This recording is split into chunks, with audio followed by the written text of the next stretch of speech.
2027 is together with CETAs for a much more streamlined quality assurance system, and that is largely because of the current funding model.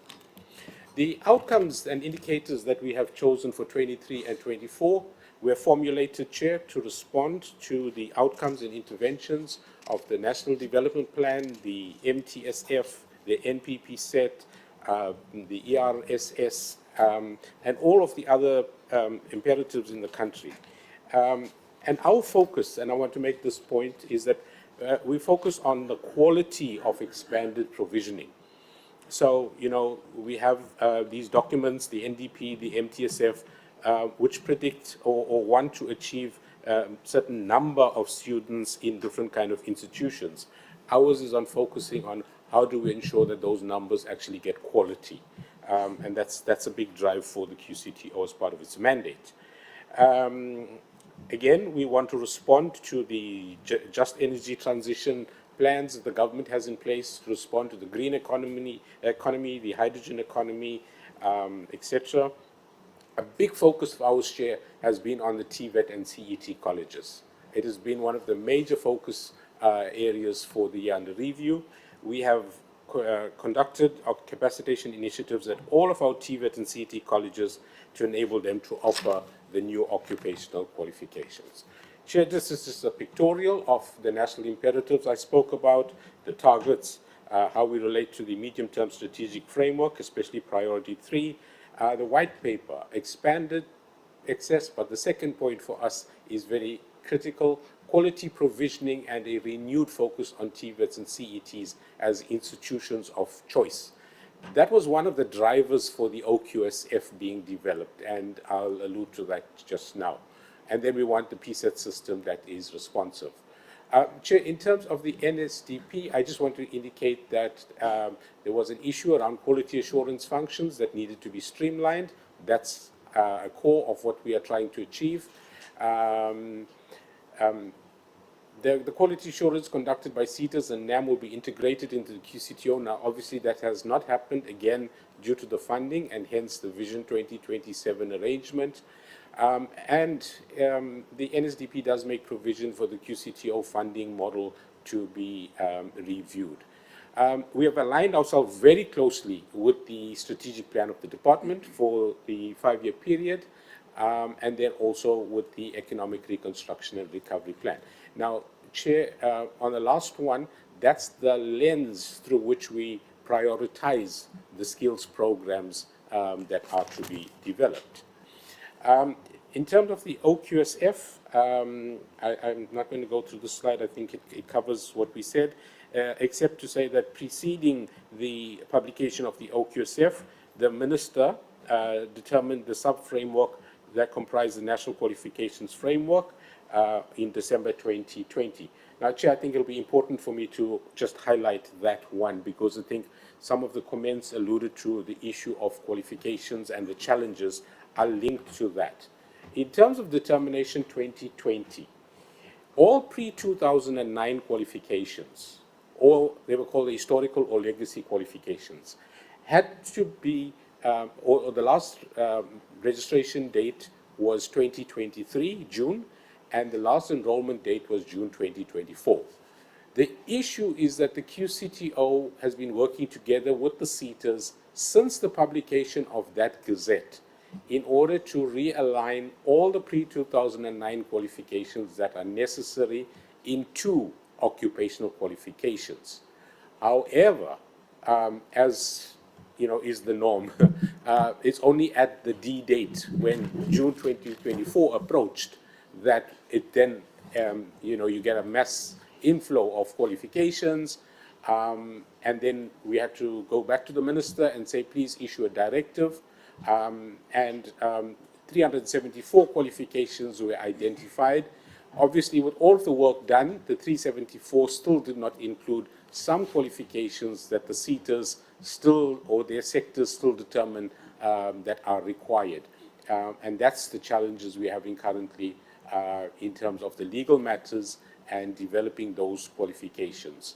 And there is a process in place, Chair, for the minister to give us some reprieve to get those 374 plus the others put through. So the challenges around qualifications are around that particular issue. Chair, I think I put the diagram here to show you what this looks like, just to show you how we want to provide a new suite of qualifications. The red block is what QCTO is responsible for. Now, prior to this framework, the previous framework at all the levels from 1 to level 8, we just had occupational certificates. And so the question was, what is the value of a level 6 occupational certificate versus a diploma of a student coming from university? So we wanted some sort of parity of esteem, and so the minister approved this. So you can see we have 8 occupational types that have nomenclature, similar to that with higher education. And Chair, the reasons we are doing this is for the following. Number one, occupational qualifications align to the other qualifications in the other sub-frameworks. TVET colleges becomes institutions of choice. We are asking ourselves, why should should TVETs be locked in at level 4, some level 5, and then the diploma at level 6? If we have TVETs institutions that can offer at a higher levels, and they have the necessary capacity or capacity to do so, we believe that making these institutions institutions of choice is going to make TVET colleges much more attractive, make occupational qualifications much more attractive, and just by calling it a diploma or an advanced diploma or specialized diploma is going to take us in that direction.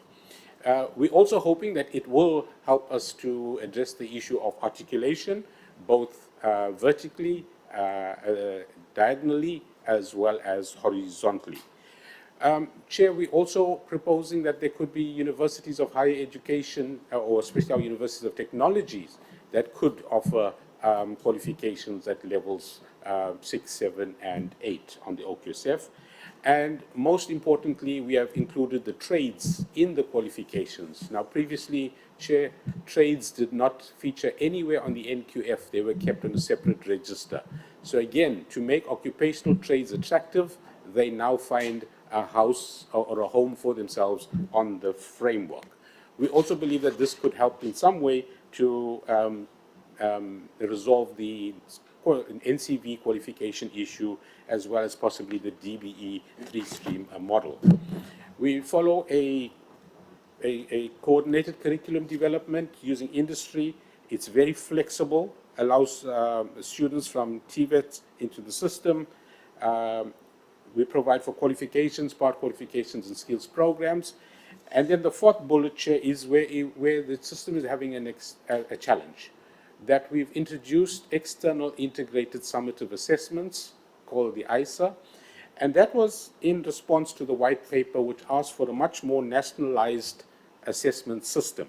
Now, you would recall that the previous system, the 2009 qualifications, learners were assessed on portfolios of evidence, which was a very subjective process, and a lot of students were found wanting. So to move to more objective assessment, we introduced the ISA. And for the skills programs, which are the shorter versions, we've got the final integrated summative assessment. That means that is conducted at the provider. And Chair, this is just a simpler model that we're going to give. It simply is a staircase that learners could climb from NQF levels 1 all the way to levels 8. I think the issue for us is that a learner could exit at any of those levels with a qualification. They could come back, continue to the next level, and we believe that this would lead to articulation with other sub-frameworks. More importantly, employment, self-employment, further study, and lifelong learning. It also incorporates the skills programs and micro-credentials. Chair, if I can then just go to Vision 20. So in Vision 2020, we had Vision 2020 where we were hoping to get the funding, and then by that time we would have taken over all of the functions from the CETAs. That did not work, so we then started working with CETAs to establish a closer working relationship.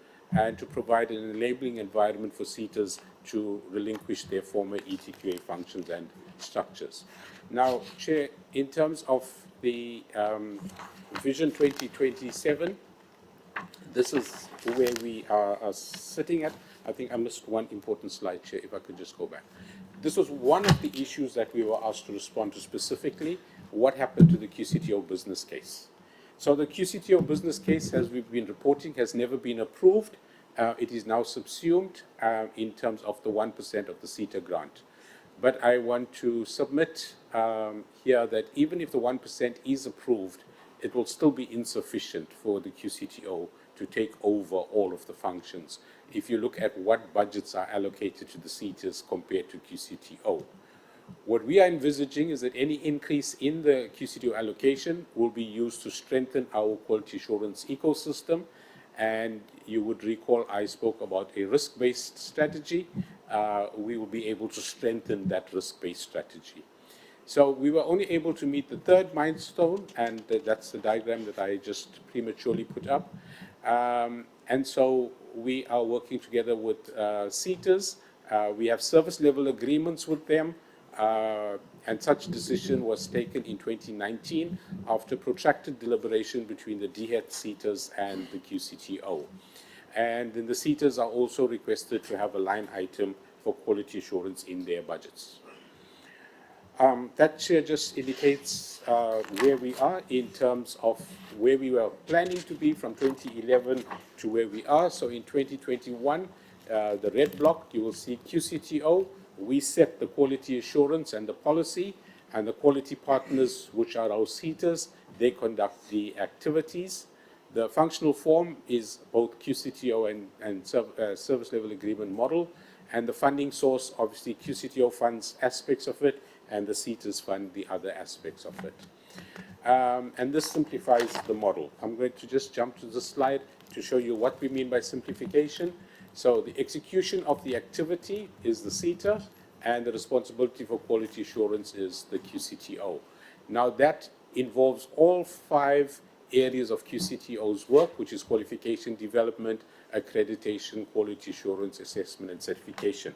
I must just say, Chair, this is really bedding it down well with good cooperation between most of the CETAs and the QCTO.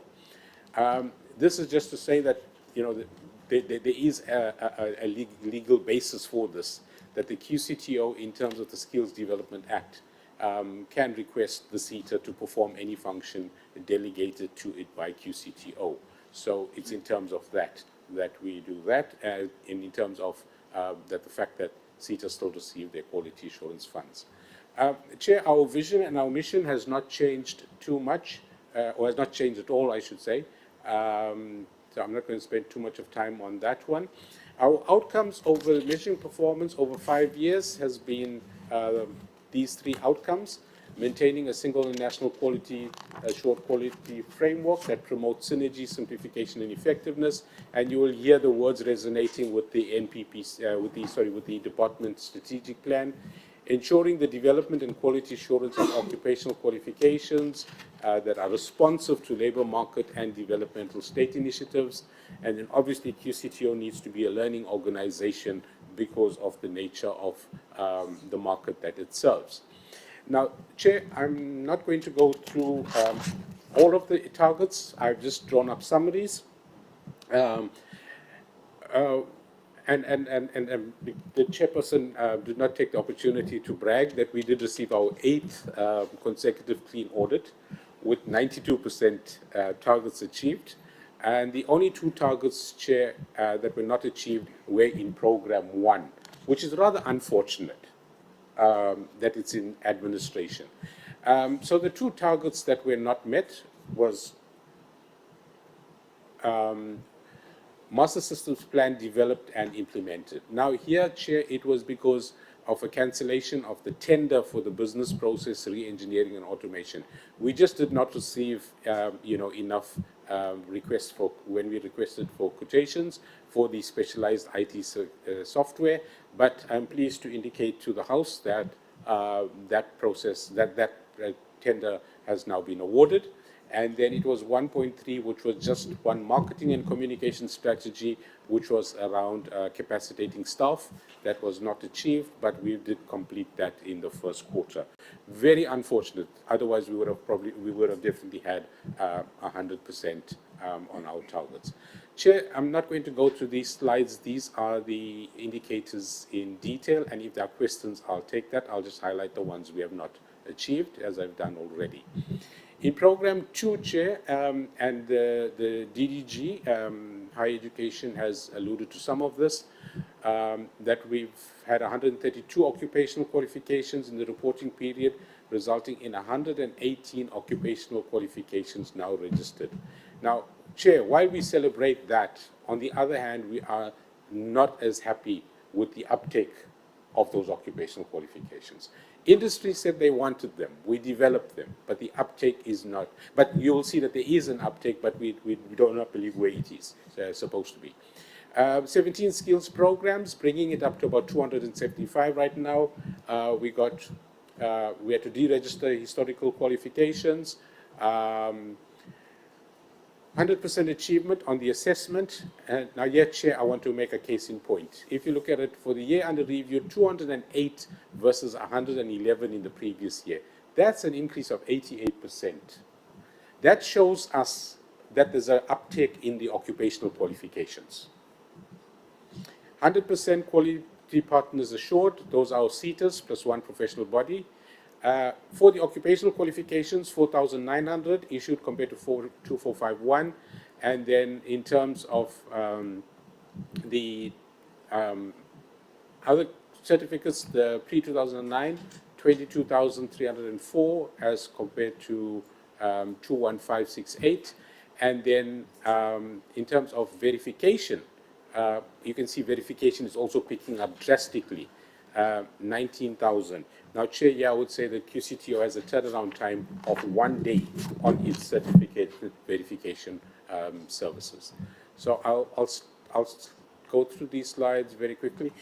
Chair, although we've achieved, we still believe there's areas that we can attend to in terms of deregistration of the qualifications, continue to develop occupational qualifications that are listed in the skills strategy, our advocacy workshops, increase the number of ISAs developed, building the automated resulting system, which we are currently busy with, maintain our certification targets, monitor certificates issued by seaters and quality partners, and then maintain our learner record database. In terms of Program 3, to establish and maintain quality standards, here there were 11 targets and all 11 were achieved. And again, here, Chair, I'll just highlight, I mean, look at this jumps. 2,475 accreditation applications as compared to 1,622. So there are more private providers coming into the scene, but there are TVET colleges and CET colleges also in that number. And I won't go through the rest in the interest of time, but I'm sure the members can see the huge jump in the number of providers being accredited, number of qualifications being developed, and the funding is certainly not consistent with that. Program 4 is our research program. We've had 5 research reports produced over the year.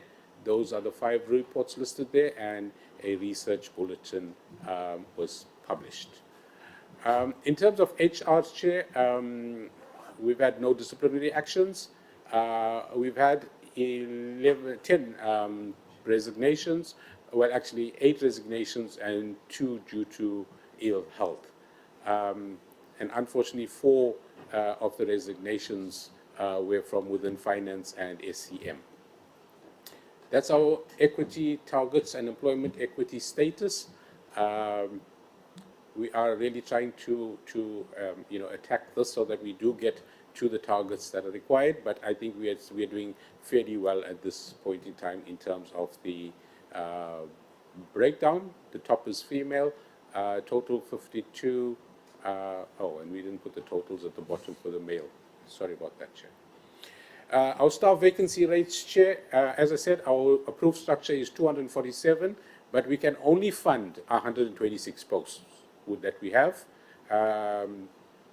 totally unfunded posts. Funded posts are 121. We updated this so that you have the latest as of September 2024. Of the 121, we have 102 permanent posts. One is on a fixed term, and then the posts that were advertised were 9. Posts not yet advertised, 11. So our vacancy rate stands at 17% in terms of the funded posts, but I'm whopping 59% against the organogram, which is required to do all that we need to do.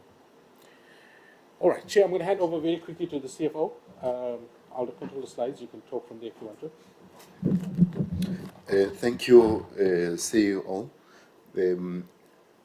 This is the overview of financial performance in the 2023-24 financial year, of which the first part will look at our income, our revenue, of which we have 5 major sources of income, which is the CETA levy grant, which the CEO has already spoken about, the government grant, which is the transfer from the Treasury through our mother body, the Department of Higher Education and Training, and we also had a conditional grant from the Skills Fund, and finance income, which is the interest that we earn on our reserves accordingly, of which in overall our income has increased by 16% from 162 million to 139 million.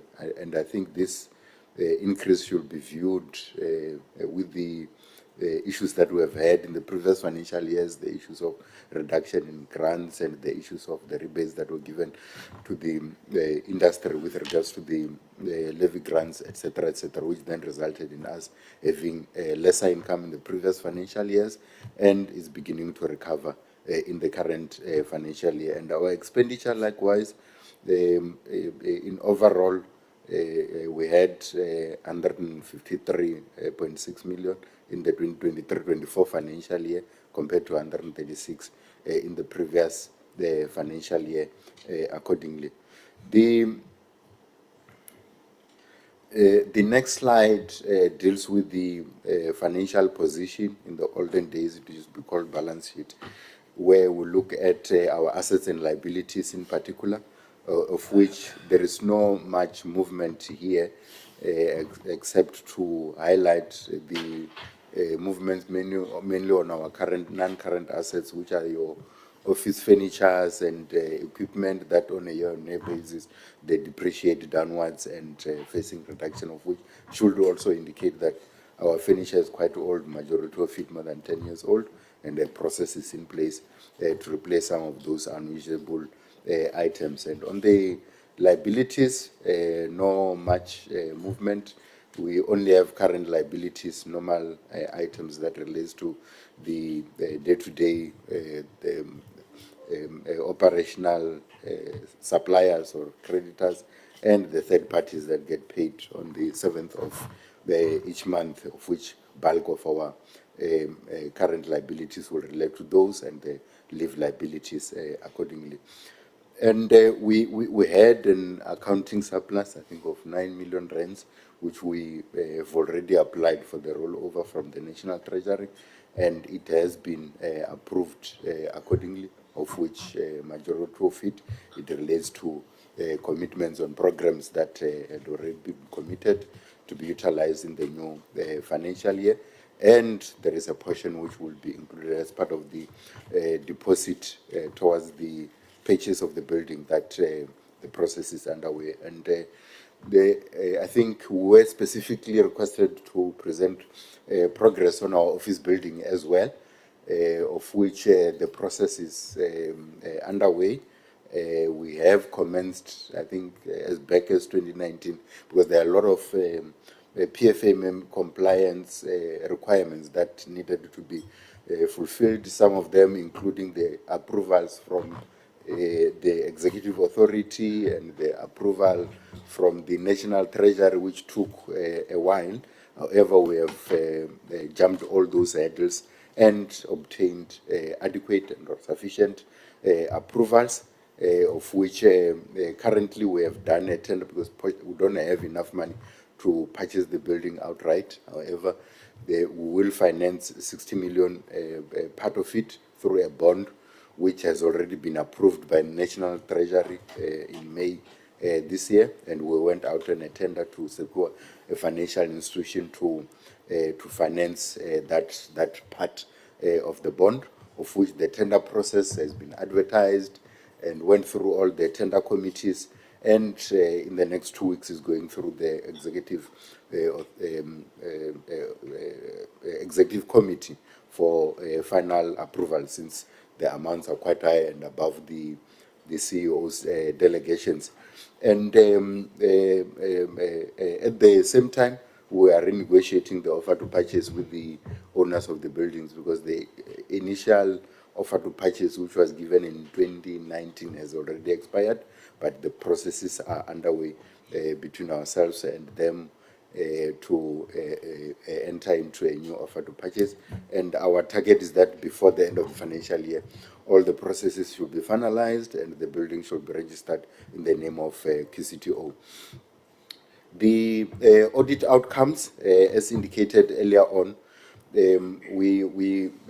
our audit process has been finalized. Office of the Auditor General has issued the report, and indeed, on the financial statements, there were no material findings. On the predetermined objectives or performance information, there were no material findings as well, and on compliance with laws and regulations, there were also no material findings, and there were no material findings on internal controls as well.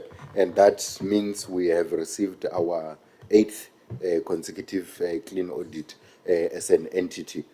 Even though we have received a clean audit, there were findings that were raised by Office of the Auditor General that were not material, of which there were 23 in total, and 18 of them have already been resolved, and 5 of them are still in the process of being resolved.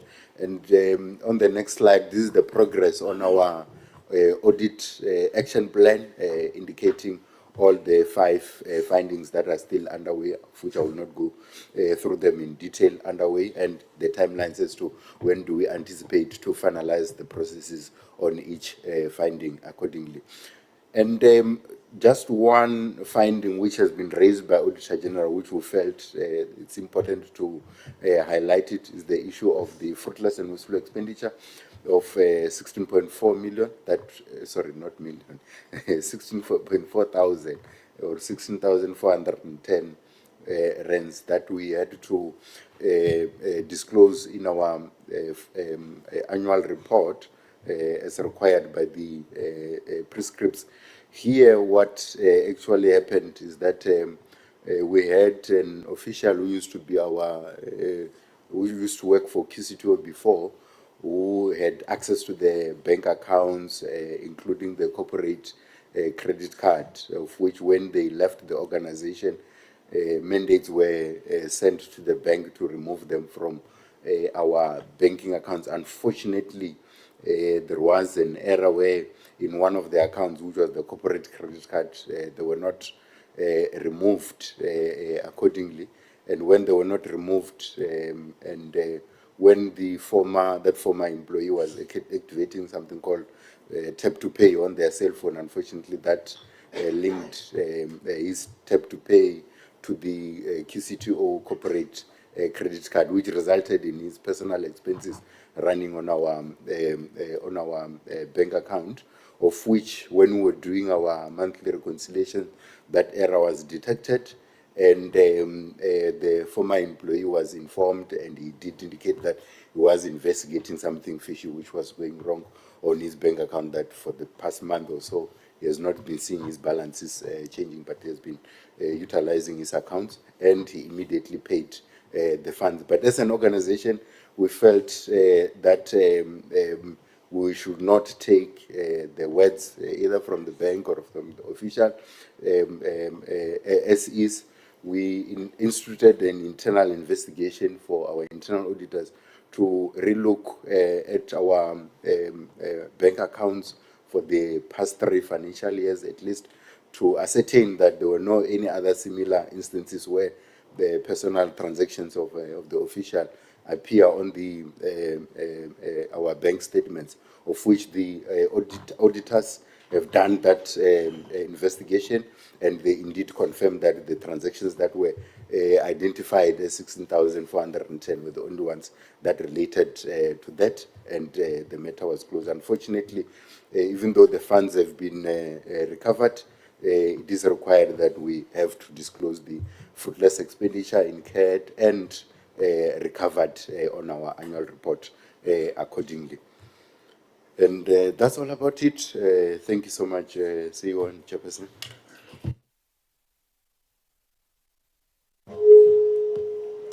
Well, thank you very much, QCTO. I was actually about to remind you that I had given you till 10:15, but it's now 10:27. But I allowed you to continue because I saw you are almost done. Thank you very much for the presentation. We will engage it together with the two presentations from Council for Education. So if we can just take a 5-minute body break so that CHE can swap with QCTO, and then we'll take it from there. 5 minutes.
Person, Reverend Memani Sedile, extends her apology. Unfortunately, due to personal circumstances, she could not be here today. My name is Nita Lawton Misra. I am a member of the council and a member of EXCO, and she has asked me to present on her behalf. So thank you for the opportunity. Our presentation, I just thought I'd let you know what the structure is. We have 4 parts to the presentation. We begin with the mandate, vision, mission, and strategy. We go on then to the achievement of the non-financial performance indicators, which will be managed by the CEO, Dr. Green, and then we have the financial performance, which will be presented to you by the CFO, Dr. Mutusi, and then the staffing update and funding needs, once again, the CEO will take you through that. So in terms of the mandate, vision, mission, and strategy, I think everyone knows by now what the CHE and its work is all about. It is an independent statutory body and the sole quality council responsible for 3 main functions: quality assurance in higher education, research and advice to the minister on matters and policies, and recently the mandate was extended to include higher education transformation oversight. So the mandate is conferred by the Higher Education Act, and essentially it is around advising the minister on higher education matters, arranging, coordinating conferences, and through the HEQC to promote quality assurance in higher education, audit the quality assurance mechanisms of higher education institutions, and accredit programs of higher education. I think one of the core responsibilities is promoting access of students to higher education institutions. The mandate as conferred by the NQF Framework Act R number 67 of 2008 essentially sets up the CHE as the quality council for higher education as provided for in the Higher Education Act, with responsibility for the higher education qualifications sub-framework. An additional mandate as provided by the minister, the previous Minister of Higher Education and Training, Minister Bladen Zamande, in 2021, requested the Council on Higher Education to consider incorporating the additional mandate of transformation oversight to its functions. And this involves sectoral oversight of transformation, which Council agreed to. Good progress has been made in taking on this mandate, including through the development of a transformation monitoring framework for the sector and through embedding transformation in the new higher education practice standards that will underpin quality assurance as the new quality assurance framework is implemented. So the structure of the council, the chairperson of the council is Reverend Vuyo Memani Sedile. We then have the executive committee of the council, the chairperson once again Reverend Vuyo Memani Sedile, and then the various subcommittees, the Human Resources and Remuneration Committee, which is chaired by myself, Audit and Risk, where the chairperson is Ms. Mona Lisa Nonkonki, the ICT Committee of Council, chaired by Ms. Koketso Magongoa, the Higher Education Quality Committee, chaired by Professor Anjana Parak, Research Monitoring Advice Committee, chaired by Professor Yusuf Wahid, and the Nominations and Governance Committee, chaired by the Reverend Memani Sedile. I think what's very important to note here is, in terms of transformation, in terms of gender, most of these committees, except for one, is chaired by women. We are very proud of that. In terms of the management structure of the CHE, the CEO is Dr. Green, and the directorates, of the 7 directorates, 4 of which are led by women again. The director of the corporate services is Ms. Vuyo Matsam. The CFO is Dr. Mutusi, who is here with us today. The director of research monitoring advice, Dr. Saidi. Program accreditation, Dr. Rose Masha. Institutional audits, Dr. Zawada. National standards and reviews, Dr. Sanele Nene. and management of the HEQSF, Dr. Phumzile Dlamini. So I think we are, again, very proud of the role women are playing in leading the CHE. Our strategic plan for 2020-2025, which obviously is coming to an end soon, and there are already discussions underway for the new 5-year plan, and in terms of the vision is to provide an innovative quality higher education responsive to the needs of society. I'm not going to go through all of that because I think this hasn't really changed in the past 5 years, and I'm sure you have had access to this previously. Our strategic outcomes, we have 5 outcomes that have been identified in the current plan, and the first one is the CHE as an effective custodian of the HEQSF.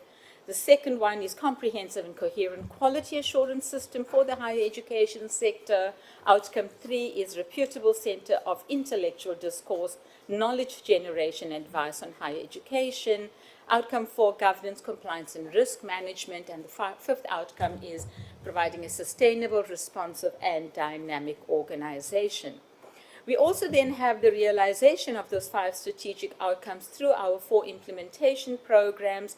And what follows then is a relationship between the strategic outcomes, our programs, and functions or sub-programs in the diagram before you. So you can see the relationship among those 3 main areas. I now hand over to the CEO, Dr. Green, who will take us through the achievement against non-financial performance indicators of the annual report 2023-2024. Thank you. Thank you, Dr. Lawton Mizra.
our CFO, Dr. Masusi. Thank you, CEO, and to the acting chair, and also to the chairperson of the portfolio committee and committee members.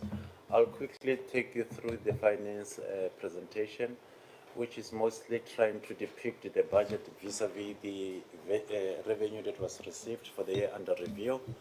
The descriptions that we have is 6 of them. There is about the grants that we received from DHEAD, together with the accreditation fees and institutional audit fees that we are charging these institutions when we are conducting these site visits, and also the accreditation of programs, and also interest that we are receiving in terms of the investment that we have, and also the conditional grants that we are funded through the university, through the partnership with universities such like UJ, and surplus funds that was approved by National Treasury. So this depicts the budget against the actual that was received, and this is the total that you will have, the variance of 998004 as depicted in the presentation.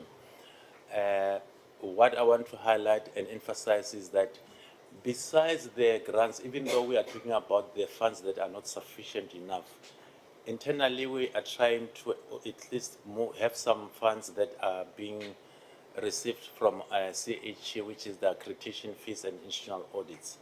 So this is just the projections, but DHEAD in totality, 80% of what we are receiving from our operations in terms of making and realizing our operations is more on the grants that we receive from DHEAD, which is about 82 million, while the rest is those are fluctuating income that we receive from different areas. And as I indicated, there was a rollover of 2.6, which was also reflected there. The next slide is just an explanation of what I have just reflected on the previous slide, which was more on the exchange revenue for the year. It was more on the increased number of applications for accreditation, and also as a result of the receipt from private higher education institutions. And I think it's very critical to know that what you are seeing in the previous slide was more on the private higher education, not the public institutions. And the other one of the interest is that the lower interest, because the budget, what we budgeted against the actual, it was reduced from the surplus balance held at the Reserve Bank. Hence, there was some decrease there in terms of the actual revenue. This slide tried to depict the budget against the expenditure incurred for the year under review, with 2 of the description, which is cost of employees and goods and services. The budget that was there was 100 million, and then the expenditure incurred was 96 million, with a variance of 3.9. As depicted, the cost of employees was 378. It tallies to back what the CEO was indicating in the previous slide, where he said that there was some vacant funded posts, which was some delays in terms of filling them. Hence, the results of the cost of employees, there was some variance in terms of what you are seeing before the slide here. And goods and services, there was amount of 3.8, which resulted in the variance. And I think the reasons are in the next slide, which is explained here clearly, that the employee cost was as the accumulation of the savings from 7 funded vacant posts, which was because of the delays in terms of filling these positions, and I think is very clear. And the other one is trying to, on the bullet number 2, to indicate all these 7 funded vacant posts that we had, which is the senior manager, the director, and 2 senior managers, and manager and executive administrators. The CEO, as indicated, some of these posts has been filled in the year. It's just that because the budget is from April to March, so if you don't fill the positions in April, it will be an accumulation of unspent funds, even though some of the positions were filled during the financial year. The next slide is trying to explain the variance in terms of goods and services. It was mostly affected, the affected programs was on administration and quality assurance, and the listed bullets there on administration, it was the legal fees. Previously, those that were part of the portfolio committee, you'll recall that we had a high number of legal fees. What I can safely say to you, Chair, is that our legal fees are going down. I think which implies that we are doing something good. There's a savings in terms of what we have been compared to the previous financial year, where our legal fees was very, very high. But for the previous financial years, our legal fees are going down. Hence, there's a less legal fees claims that are reflected. And also the issue of all governance committees that we have where CHE is moving to having the meetings online. So there's less of traveling and also of catering that is involved. And also the issue of spending, less spending on domestic travel and peer academics. As you know, that CHE is peer-driven, so peer academics, immediately when you have them, you need to be transporting, making sure that there's transport and all other things that relates to them, and also books and membership fees that are there, and also repairs and maintenance, which was lower than the budget. Hence, the savings was realized in reducing the maintenance for the building. You'll recall for those new members of this portfolio committee, CHE is owning that building, is not leasing or is renting out that building. So there's maintenance that takes place in that building. In terms of quality assurance, is more on the domestic travel. With regard to the assessment of higher education institutions, less of 3G cards that are used and less payments to made to institutional audit committee members. And so also the other factor is the savings due to delays in approval of qualification standards for initial teachers' education, which had knocked effect on delays of developing the SRE template and manual. The next slide is just to highlight to the members the top 10 cost drivers for CHE, which makes sense because CHE is a peer-driven, the peer academics will take the highest by 39%, followed by IT expense at 13%, by travel by 7%, consultancy by 5%, together with venue and catering. Revenue of council members and other committee members is 4%, and auditors' remuneration, which is both the internal auditors and external auditors, is 4%. Outsourced services is 4%, and recruitment cost is 3%, while printing and stationery is 2%. CHE is trying to move with the thinking or idea of trying to have less paperless so that our printing is less.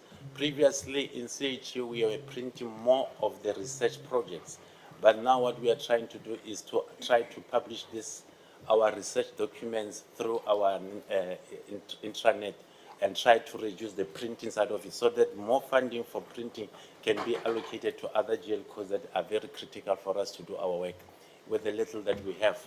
So the IT, just to explain this too, the IT expense includes the license fees, the computer consumables, internet subscriptions, contract on support on HUQC and online system, and contract on support maintenance, while consultancy is only for the VIP, which we don't have control over it. We don't have the skills with that regard. So there are people that are assisting us with the VIP payroll and HR system, and also the payment to the government structures such as accreditation, human resource, and other committees that are there for CHA.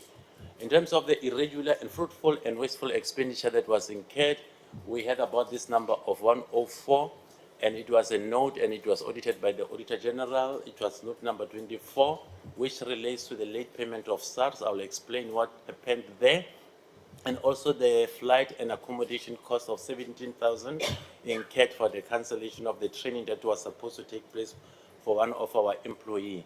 We had an irregular expenditure which was incurred of 15,000 as per note number 25 of the annual financial statements. It was more on the attendance of training by 3 employees without obtaining approval or following the supply chain process. And this is the consequences with regards to those 2 issues that I raised on fruitless and wasteful expenditure. Those were submitted to the Financial Misconduct Committee, and they were condoned and reflected as such in the annual financial statements and audited by Auditor General to the amount of 86,694 and 17,354, where no employee was not found negligent in terms of that. The latest SARS payment was due to technical challenges encountered with Standard Bank online portal to timelessly release the payment to SARS, which determined not to be within the CHE employees' control, and this was also the case for the cancellation of the training. Just to highlight to the members that this was the first scenario where we experienced this technical challenge with SARS. We never experienced such, so it's one thing that happened. We are even now in this current financial year continue to do paying SARS timelessly. What we have picked up and consulted with Standard Bank is that there's an option to do action to the action date to do it timelessly, so that we don't wait until the last day to avoid this recurring in the future, which is working so well for us. So I think we won't experience this challenge anymore, where there will be technical glitches or technical challenges from Standard Bank portal. The finance unit has put medication controls to avoid the recurrence thereof in terms of that SARS issue that I spoke about. The irregular expenditure of 15,000, there was nobody who was found guilty from the employee side, because the invoice from UNISA was received after the event. Hence, there was no the supply chain process was not followed. So the problem was not within the CHE, was from UNISA. So the amount was condoned as such because of the issue that was happened there. The report of the Auditor General, as the CEO and the Chair, the acting Chair indicated, we had a clean audit report with these issues that was not material. I think it's very important to highlight that. It was just internal control issues. You can see that there's no recurrence from the previous financial year. These are new matters, and there are action plan to address them. What we did, we have a strategic audit action plan. Most of them, when you look at the start date and the end date, they will be done when we prepare the financial statement, because they are more in relation to preparation of the financial statements. Hence, you see the dates indicating 2025, except for the last one, which we need to adhere to and comply with supply chain prescripts as we do all the processes on a monthly basis or on a daily basis. Then the budget baseline for the MTF period is just to reflect to the members that for the current year, this is the amount that we have is 96,651, which is informed by the transfer from DHEAD, the estimated private accreditation and institutional audit partial cost recovery, and the conditional grant, which is the grant that we have received from UJ of 3.6, and the projected or the estimated interest income of 1.4. And this is cut across the MTF period, except for the conditional grants, because it's a conditional grants. So we'll await until when there is any development with regard to that. And this was more on the QAF implementation, which the CEO was mentioning in terms of how far are we with that. So it's just a reflection of the MTF period to say from 2025-26 up to 2027-28. This is the picture. We will be moving from 97.3 up to 106, on condition that we don't get any letter from the authorities to say the budget must be reduced. The budget baseline allocation in terms of the previous slide is just the breakdown of compensation of employees and goods and services. Is a reflection of in terms of how much allocated to compensation of employees against what is allocated to goods and services. So this is just a breakdown of that. So the narrative with regard to that is that the budget baseline injection was considered and approved by National Treasury for the MTF period, and the intention was to continuously implement the CHE mandate, implement the strategic plan, implement the approved quality assurance framework by all core programs with support from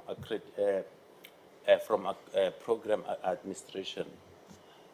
The risk associated with the budget baseline over the MTF period, which is 25, 26 to 27, 28, is that the CEO budget is not enough, does not cater for the following. Some of the posts on the reviewed approved organizational structure, I think the CEO did mention that we have the reviewed approved organizational structure by council, but what we agreed with council members is that we'll implement this, which is implemented from next year, financial year, April onwards. Because of budget constraints, we'll try to identify critical posts and fill them as and when the budget is available. So the ratio of goods and services, obviously, it will change as we move along in terms of implementing that. Currently, is at 47 against 53 on goods and services. But immediately when we start appointing people in positions, that scenario will change, where COE ratio will be higher than goods and services because we need more people, and it will relieve the dependency on peer academics because CHE is more dependent on peer academics. So we need to balance between peer academics and the warm body that we need to do the work in CHE's work. So this situation will change for next year as we move along, as we fill the positions based on the availability of funds, so that we don't see ourselves having an unauthorized expenditure which will be audited by the Auditor General. The risk associated with the budget in terms of goods and services, which does not cater for that, is all institutional sites versus which the CEO indicated that we are moving with a fast pace in terms of institutional site visits. Well, that are required to be effective and if implementation for the quality assurance function include travel expenses associated with this, and quality assurance as a peer-driven exercise and budget peer academics to be involved in quality assurance activities is limited. Additional functions and activities that CHE is requested to undertake are outlined in the planned APP. I will hand over to the CEO to close by the funding and needs, and then I think that's all from my side. Thank you, CEO and Chair.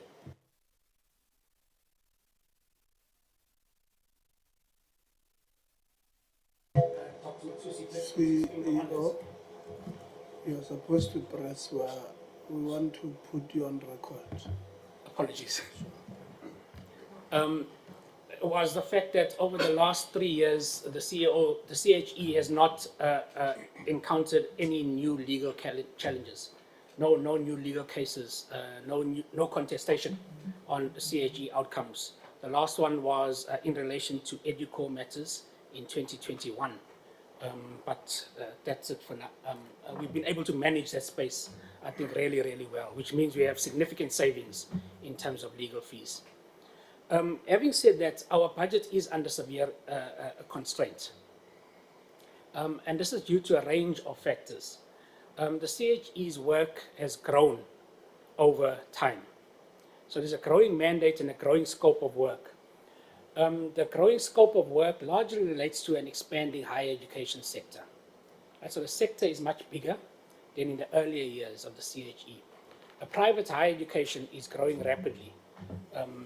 More institutions come up every year with the need for then CHE quality assurance oversight in that space. In addition, we're starting to get the movement of public colleges, the colleges of nursing, the veterinary colleges, the agricultural colleges, the emergency medical care colleges, formally into higher education, which also means that the CHE is the quality assurance body that needs to engage with those colleges. So just the number of institutions and the size of the sector is placing quite a lot of strain on our ability to exercise the quality assurance oversight that we need to. In addition to that, we have had a bit of an expanded mandate over the years. Particularly in 2008, the mandate for the HEQSF coming through the NQF Act, which didn't really come through with funding. The funding kind of stayed the same, but the new function came, managed the HEQSF as part of the NQF. And so all of that work is a work that's come in the latter years of the CHE's existence. In 2021, as Dr. Lawton Misra indicated, Minister asked us to take on the higher education transformation oversight work, which we are moving to implement. We have developed an approach to it, but it's also work that hasn't really come with any additional funding. And if we're going to do it well and do it sustainably, I think we need to find it. So I mean, we realize that we have almost complete reliance on National Treasury and the grant that comes through to support the CHE. We will certainly be looking to diversify our funding going forward, including through attempting to garner public partnership funding for particular areas of work. And we've started to be quite successful in that. And in our next report of this nature to the Portfolio Committee, you'll see some of that we've been able to do over the last last few years. We also are contemplating an expanded cost recovery model, so that we currently, the private higher education institutions currently do pay the CHE at a cost recovery level, not a profit-making level, for the work that the CHE does in the private higher education sector. And there's a consideration that we need to extend this to all the institutions that the CHE works with going forward. The new organizational structure has been approved by Council. It takes our posts up from 52 to 84. And Dr. Matusi pointed to the reason why we're doing that. We need to do the work in the CHE rather than relying on people from outside to do the work of the CHE, which places a big risk at the CHE's door. We're not going to be able to implement that new organizational structure immediately.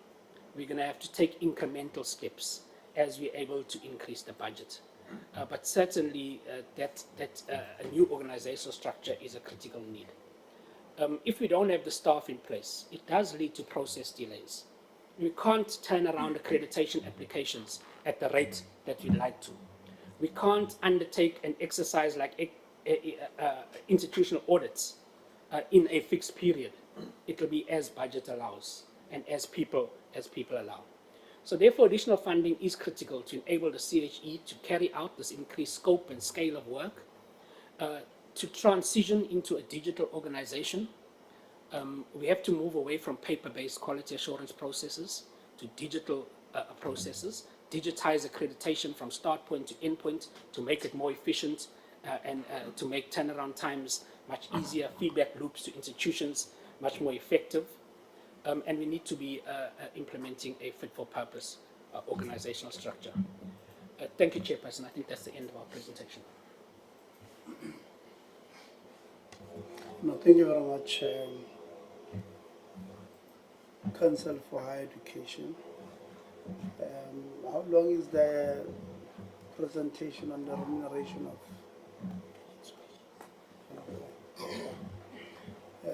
Let's take the presentation on remuneration of Vice-Chancellors. I see it's 23 pages.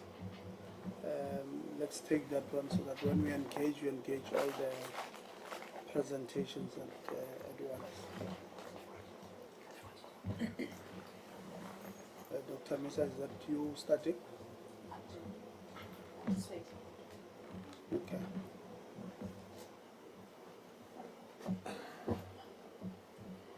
Colleagues, thank you very much for this opportunity. I will lead the discussion. I'm so sorry. I will lead the discussion on the inquiry that was led into the remuneration of University Vice-Chancellors and Senior Executive Managers in South Africa. I was also part of the task team that was involved in this investigation, so I am speaking from a space of information, of informed space. So this is just an overview of the final report. So it was in January of 2020 that the then Minister of Higher Education, Science and Innovation, who had requested the CHE to undertake this inquiry into the salaries. The terms of reference for this inquiry included the annual salaries and increases of Vice-Chancellors and Senior Executive Managers since 2005, how these compare to those of academic, professional, admin and support staff in universities, admin and governance arrangements that determine the salaries of Vice-Chancellors and Senior Executive Managers, whether remuneration committees utilize external benchmarks in determining salaries, performance evaluation mechanisms, how these are used to determine salaries and benefits, the relationship between the VC salaries and an array of observable indicators, whether the salaries of VCs and senior executives are comparable with those in other countries with similar socioeconomic contexts, what are deemed to be acceptable VC and senior exec manager remuneration packages, a consistent model by which executive remuneration should be calculated and benchmarked, and the feasibility of a system-wide policy on determining remuneration for executives, taking into account the principle of institutional autonomy. So as you can see, it was quite a massive terms of reference and investigation. The council task team was put in place. It was chaired by the then chair of council, and it had its first meeting in May of 2020, so this was right well within the lockdown period. The terms of reference and the project plan and timelines were considered. It was approved by the task team on the 27th of May, and council also approved the terms of reference and a preliminary budget. We received comments during the special council meeting and in October, and inputs from 2 reviewers, and the task team then concluded its work, finalized the report, and submitted it to the minister in mid-December of 2021. The chairperson and the CEO met then with the minister and his advisors in January of 2022, and the chairperson presented a summary of the report. Colleagues, I'd like us to note that this was investigation done in 2020, 2021. Much has changed since then, so I think we just need to keep in mind that this was relevant for that time. The methodology that was used, we had 5 primary data gathering instruments. We had a main questionnaire, which was formulated for online completion, keeping in mind this was during lockdown, so a lot of this also took place online. A second questionnaire was sent using established CHE, DHET, DIRCO, and SADC channels, gathered comparable university executive remuneration data from other countries. A structured spreadsheet was sent to chairpersons of councils or their delegates, requested detailed remuneration data on total cost to company of individual VCs and executives, as well as of academic and professional staff from 2005 to 2019. So I think it's also important to note the length of time that we had this investigation for. Requests for documentation encompassed remuneration and performance management policies, annual reports and council minutes, recording remuneration decisions.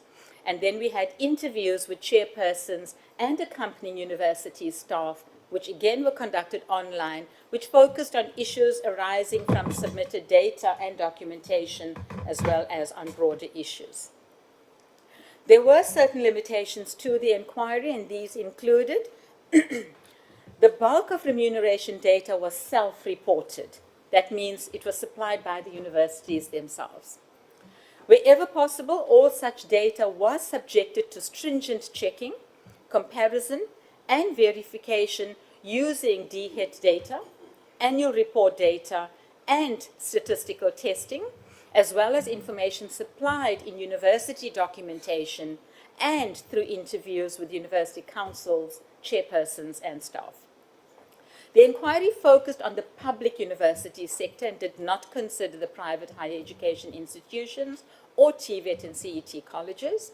And the inquiry also did not consider important issues of executive pay parity in terms of gender or race. Some of the challenges that were encountered: some universities had not kept, or had lost, or could not retrieve, or withheld key records, including minutes of council meetings and remuneration data. A lack of institutional memory was proffered as a reason not to answer certain questions. Considerable delays were caused by some universities having to make extensive corrections to submitted data, which the inquiry found, and which the institutions belatedly admitted to be incorrect.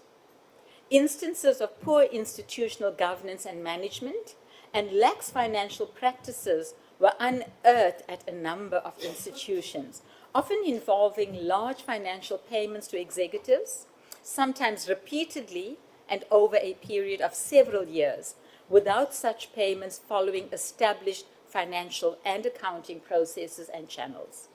As a result, many of these payments could not be adequately explained or accounted for. International issues in executive compensation. There was growing public concern that executive compensation may be excessive. Little, if any, connection between executive remuneration and individual or institutional performance, or evidence that high pay promotes high performance. Asymmetric benchmarking behavior drives increases in vice-chancellor salaries, with lower paying institutions trying to keep up with higher paying institutions. Regulations requiring greater transparency and disclosure of remuneration also ironically fuel increases. VC salaries increasingly benchmarked against the wider corporate sector. Remuneration committees do not always have requisite training or expertise. Reporting on remuneration is not always clear and consistent, and sometimes merely an exercise in compliance rather than real accountability. And regulatory mechanisms, for example, formal legislation, policies, tax incentives, or penalties, and improved governance are becoming common.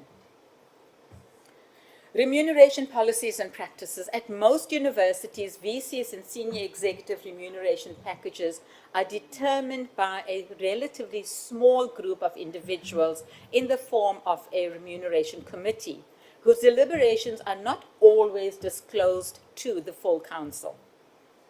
Remuneration decisions are guided mainly by A, formal institutional policies, and B, salary benchmarking data usually supplied by Old Mutual's REM channel. Most universities believe that their VC and executives are paid less than their counterparts at other universities. Common reasons for paying some senior executives more than others are these executives' experience, scarcity, and previous earnings. Most, but not all VCs sign annual performance agreements and are formally performance evaluated. At more than a third of universities, the chairperson of council single-handedly conducts a performance evaluation of the vice-chancellor. While remuneration and performance management policies often contain strictures against inferior performance, such poor performance appears seldom, if ever, to result in financial penalties. Universities believe that ex gratia payments to senior executives, which are relatively common, should be better controlled but not dispensed with. Most chairpersons believe that the regular award of above-inflation increases to VCs and senior executives was justified by the need to compete with other institutions and to attract, retain, and reward skilled staff. Universities attributed substantial divergences between VC's total cost to company figures submitted in response to the inquiry and corresponding figures published in their annual reports since 2005 to differing reporting requirements, limitations in their accounting practices, and the timing of decisions and reporting. Not all discrepancies could be explained. Some, but not all VCs and executives enjoy several fringe benefits, which were not always declared, such as university houses, vehicles, drivers, security, and cleaning staff. In certain instances, universities pay housing fringe benefit taxes on behalf of their VCs. Almost all universities think that executive remuneration should reflect institutional performance and that VCs and executives should be rewarded for exceptional and disciplined for substandard performance. Few university chairpersons considered that there was or should be any direct connection between the VC's total cost to company and higher education transformation. 1/3 of chairpersons thought that VCs and senior executive salaries should be benchmarked against those of the CEOs and executives of private companies. Many universities felt that guidelines would be sufficient to promote better institutional governance of executive remuneration. Most universities were concerned that executive remuneration could become like a runaway train, and around 1/3 felt that this scenario may already be a reality. So in 2019, university vice-chancellors' average total cost to company was just over 4 million, the median being 3.9 mil. The university vice-chancellor with the highest total cost to company was at UJ with a salary of 7.1 million. And the VC with the lowest total cost to company was at University of Venda with a salary of 3 million. This is TCTC. In 2019, VC's average basic salary was 2.9 mil with a median of 2.7. The University Vice-Chancellor with the highest basic salary was at Stellenbosch University with a salary of 4.1 million. And the Vice-Chancellor with the lowest basic salary was at Vaal University of Technology with a salary of 1.9 million. From 2005 to 2019, Vice-Chancellor's median total cost to company grew from almost 3 million to 3.9, almost 4 million, which is a 206% increase. And when compared with inflation, the real annual increase is 2.41 percentage points on average. From 2005 to 2019, VC's median basic salary grew from 821,000 to 2.7 million, which is a 239% increase.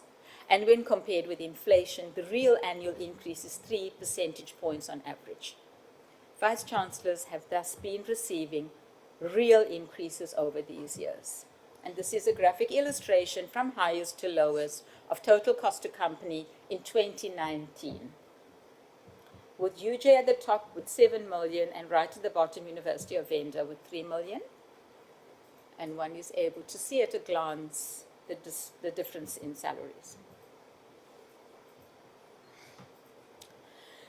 The remuneration of senior executives from 2005 to 2019, these are Paromenies levels 2 and 3 combined. The median basic salary grew from 524,000 to 1.6 million, which is a 208% increase. And when compared with inflation, the real annual increase is 2.47% points on average, which is close to the 3 percentage point increase reported for Vice-Chancellors over this period. Like Vice-Chancellors, senior executives have thus been receiving real increases over these years.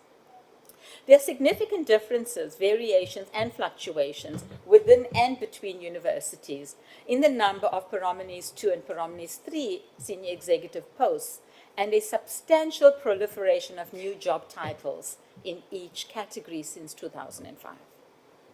In 2019, the University of Pretoria had the largest number of P2 senior executives, 17 in number, and UNISA had the largest number of P3 senior executives, 35 in number. In 2019, there were on average 4 P2 posts and 7 P3 posts per university, and there are large differences between the lowest and highest total cost to company of both P2 and P3 senior executives within institutions. So VCs receive on average 1.4 times more than P2 senior executives, and I'm going all the way down, 12.3 times more than the P13 to P16 general workers. The remuneration of executive and other senior staff, P5 and above, is thus more closely aligned with the remuneration of Vice-Chancellors than is the remuneration of other academic and professional staff. Some national and international comparisons in terms of both basic salary and total cost to company, university vice-chancellors are generally paid better than the CEOs of most science councils. Considering the average total cost to company in 2019, VCs were paid an average of 700,000 rand more than their counterparts at science councils. When considered in US dollar purchasing power parity terms, the average total cost to company of South African VCs compares favorably with VCs in some developed countries, being second highest when compared to Australia, which is the highest, and higher than their counterparts in the UK, Canada, and New Zealand. VC remuneration vis-a-vis institutional performance. The inquiry found no clear links between the basic salaries and performance bonuses paid to VCs and the management of university enrollment planning. No clear and definitive correlations between a VC's basic salary and the financial management and health of the institution. And no strong or statistically significant correlations between a VC's total cost to company or basic salary, and the knowledge productivity, that is research publications and masters and doctoral graduates, capacity and or intensity of their institutions. Some instances of concern. 3 instances of significant concern were recorded as follows.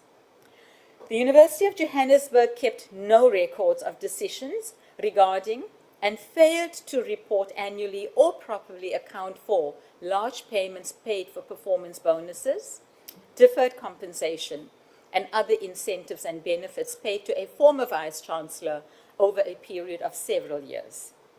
After a limited investigation which did not cover the VC's full term of office, some of this money was recovered from the VC and outstanding taxes were paid to SARS, but the bulk was written off and not recovered, or not recovered. The University of Limpopo paid a large amount of 3.7 million to its Vice-Chancellor in 2017 to rectify lost benefits because he had apparently not utilized certain perquisites, including a university house and private staff, which for years had been available to him, as well as an amount of nearly 1.5 million in leave encashment in 2018. This VC was thereafter immediately reappointed on a 5-year post-retirement contract with little difference to his remuneration benefits. The University of Pretoria failed to divulge fully and partly misrepresented what it did divulge regarding millions of rand paid to its executive managers in retention agreements. These agreements twice included large payments intended to retain the services of a Vice-Chancellor, 3.5 million in 2009 and 7.7 million in 2014, who, despite receiving in addition a very generous remuneration package, left the institution anyway and was nevertheless permitted, rather dubiously, both to keep the retention payments and take up full-time employment elsewhere, as long as she returned as a professor. The inquiry also identified instances of poor corporate governance and lax financial practices at several other universities. Conclusions that were drawn from the investigation. Vice-Chancellors and senior executives' generous remuneration packages and spiraling above inflation increases have been facilitated by weak institutional governance and accounting practices, including decisions made by limited numbers of university councillors on the basis of selective and sometimes problematic assumptions. Large executive remuneration and the practices which abet them, where these exist, cannot be defended either morally or economically. While not all university executives are overpaid and some institutions are managing executive remuneration well, the university sector's efforts at self-regulation over the last 15 years have been limited and inconsequential. The lack of regulation, both internal and external, regarding executive remuneration threatens to undermine institutional autonomy. The substantial inconsistencies, extreme variations, and increasing divergences in executive remuneration at once within and between institutions and within and between Paromenes levels suggest that internal and external guidelines and policies are inadequate and insufficiently monitored. Given these conclusions, the report recommends greater external and institutional oversight and more regular scrutiny, improved institutional governance, accounting and reporting practices, and strengthened and more developed policy frameworks with respect to executive remuneration. Recommendations for the Minister and DHET. The reporting of executive remuneration in university annual reports must be made more detailed, comprehensive, and comparable and standardized. DHET monitoring of such reporting must be enhanced. The Auditor General should be requested to oversee the external auditing companies employed by each university, as is the practice for other public entities in the sector. Guidelines and policy frameworks should be developed and strengthened with an eye to capping executive remuneration, specifying ratios between Paromenes and other employment categories with regard to remuneration, limiting annual increases for executives and or subjecting all executive incentives to clawback, Private salary benchmarking companies should be encouraged to assist government's efforts to improve oversight of executive remuneration. Private higher education institutions should annually publish and provide the DHET with specified executive remuneration information. And further research should be conducted to A, investigate utilizing national cohort study and other data, all possible relationships between university executive compensation and institutional performance, and B, investigate university council members' and emoluments, roles, activities, expertise, qualifications, and experience with regard to overseeing executive remuneration. Recommendation for university councils. Institutional governance and accounting practices must be improved, including making changes to the composition of university councils and council subcommittees with regard to the length of service of council members, the number and duration of membership of council members serving on subcommittees, and their qualifications, experience, and expertise, and eligibility criteria for nomination and election to council positions, as well as improving financial record keeping and minuting of decisions and enhancing individual councillor induction, development, and training. All council subcommittee decisions related to any aspect of executive remuneration should be fully minuted, archived, and tabled or reported to both the full council and the DHET. All university council members, including council chairpersons, should be subjected to annual performance evaluations. Executive remuneration should be linked directly and explicitly to the imperatives of higher education transformation, development, and sustainability. And the remuneration of all university staff, not just executive staff, ought to be linked to performance and subjected to performance appraisal. Recommendations for the CHE. Last slide, Chair. Following the release of the report, the CHE should initiate a broad, inclusive, and intensive 6-month consultation process with all higher education institutions and relevant stakeholders aimed at developing guidelines to manage executive remuneration better. The CHE should advise the DHET and the Auditor General on issues where university institutional governance and accountability intersect with the use of public resources. The CHE should appoint, at suitable intervals and where funding permits, an independent committee to conduct performance evaluations of all university council chairpersons and report its findings to the Minister. And the CHE should conduct an investigation similar to this inquiry into executive remuneration at private higher education institutions in South Africa. I thank you. Thank you very much. Dr. Misa, if you can just press your button, thank you. Thank you very much, colleagues, for the 3 presentations, one from QCTO and 2 from Council for Higher Education. We obviously do have many questions. I see initially I saw Honorable Law with the Bible full of questions even before the last presentation. Now I see Honorable Kabo. There's also a Bible full of questions. I'm going to note hands. I'm going to start with Honorable Shukwambana. I'm going to follow with Honorable van der Walt, Honorable Kabo, and Honorable Law. And if there are any of the questions that I have which they've not covered, I might come in at a later stage. It is 11:45, Honorable Shukwambana. No, thanks, Chair. I won't take much of your time. You see, when you come from a very strong and challenging game, and you come and receive a very weak game, then you are defeated. You don't know what more to do. So I will start with the first presentation that we had of the QCTO. You know, it reminds me one thing, Chair. when I was still in primary. There was this guy called Oscar.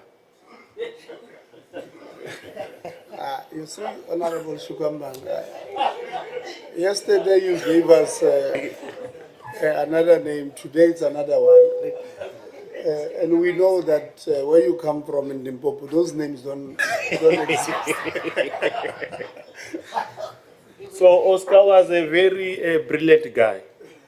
And every time when the teacher comes, Oscar sits in front there. And then he's well prepared. And then he knows that even us at some point when we need to be rescued in terms of answering some of the questions from the teacher, we know that Oscar will be the first one to come and rescue us. So the two presentations that we received today, they truly reflect the character of Oscar, unlike the ones that we had yesterday who were hiding behind or under the desk because they could not answer or they did not have proper things to tell us as a committee members. But one thing that I want to check with the QCTO, you are actually crying of the budget in most of your presentation to say you've got a limited budget. And we all know, Chair, that if one is having a limited budget, you are likely not to perform all what is planned or is expected of you to actually do your work properly. And sitting here, looking at your presentation, looking at how the AG says the actually opinions of the AGs to the entity, it tells me that, Deputy Minister, these are the people that when we are to pass budget or maybe to say, maybe they are requesting something as members of parliament, we will say, we will actually raise our hands without the hesitations because there's work done there. And there's a lot of, there's a minimum corruption element that we may suspect. I don't know, maybe the CFO is a very good guy to hide many of the things that we were supposed to know, but they're doing the good work. So that's what I actually have for them to say. As the portfolio committee, we will actually want to support if the department itself will want to assist the fellows there because they are doing the good work. Because we need to encourage them to continue doing the good work so that the others that which are delaying us, the sitters and your all other entities, your NSFAs and everything, they should learn and understand that as Parliament we will always support people who are doing work and see the work done, and we will always be proud of people because they are doing it for our people out there, and that's what we want as members of Parliament. So coming to the CHE.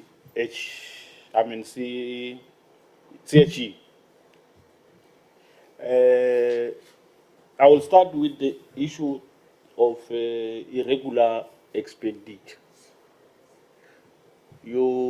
The CFO, I think you were the one presenting that slide there.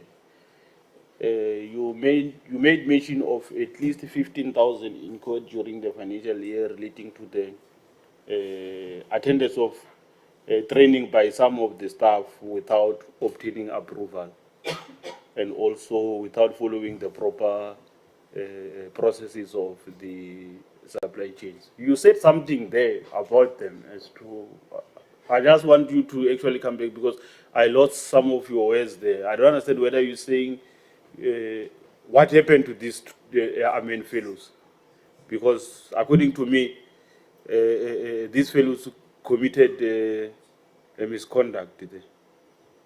And then if they've committed a misconduct, you can't just go without approval. Who's sending you where? What are you going to do with Underwood's account?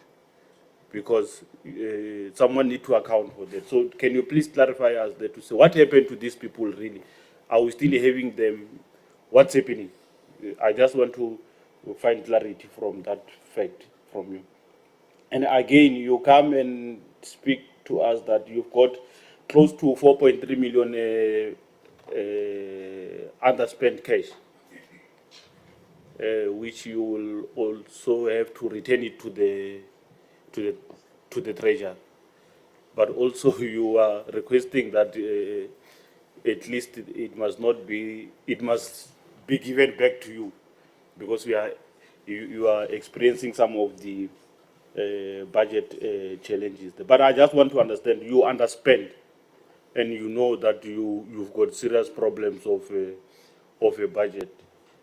And then from there, after underspending, the money must be returned. Then you say, no, don't return that money, bring it back. What were the real causes of you underspending? What happened? It was because of vacancies. It was because of let's get to understand what really happened for this underspending, and while you know very well that in fact you need this money for you to be able to do your work properly. So again, I'm receiving a lot of anonymous emails from Sfago Mahato. It's SMU, right? And University DUT,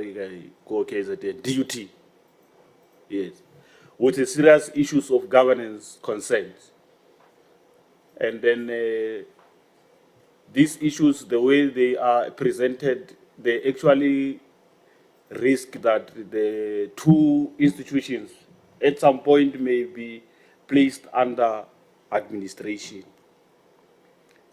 if not taken, or the attention is not being paid to address such issues. I just want to know that what exactly are you doing with it, and also the department itself.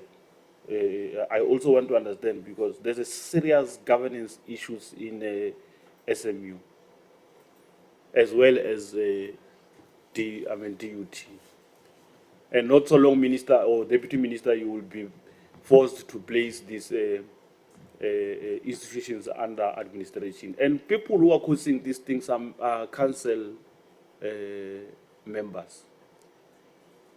Are council members who are deliberately, at some point, some of them, they just choose or pick a fight against the VCs unnecessarily, because maybe sometimes the VC ukwala dipompi elsewhere, and acquisition dipompi tsela, they can't breathe, and then now they want to deal with the VC in a very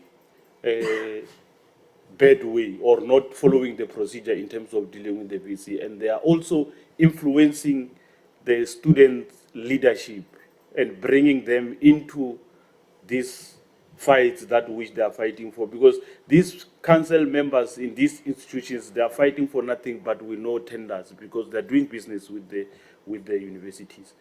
And when they are doing business with the university, I'll give you an example with the SMU. There was a council sitting chair some weeks back in SMU. When they go to a council sitting, these council members, after lobbying each other, they could not have numbers properly, but the deciding factor becomes students into pushing their propaganda of not retaining or not renewing the contract of the VC there. And then one of their concerns is that the VC is not complying. They are not speaking about the performance of the VC and everything. It's just that the VC is not complying in terms of the tender allocations and all. We used to breathe under Mandla. Now there's a Khabo is closing tabs. And therefore they had to go and lobby students. And later did they know that some of the students they've lobbied, they come from our organization. That's how I got the information to say, no. But there's this issue happening here.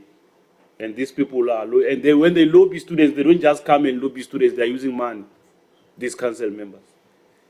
So what is that you are doing, in fact? Let me just get to understand, to say, what is your role when we have such incidents happening in our institutions? Because That is why, Deputy Minister, we end up having maybe what I can call construction mafias within the universities. It starts there. Because it's the people who are in leadership of the institution who are fighting for the very same resource or resources of the institution that seek to actually develop the institution and also make sure that our kids in.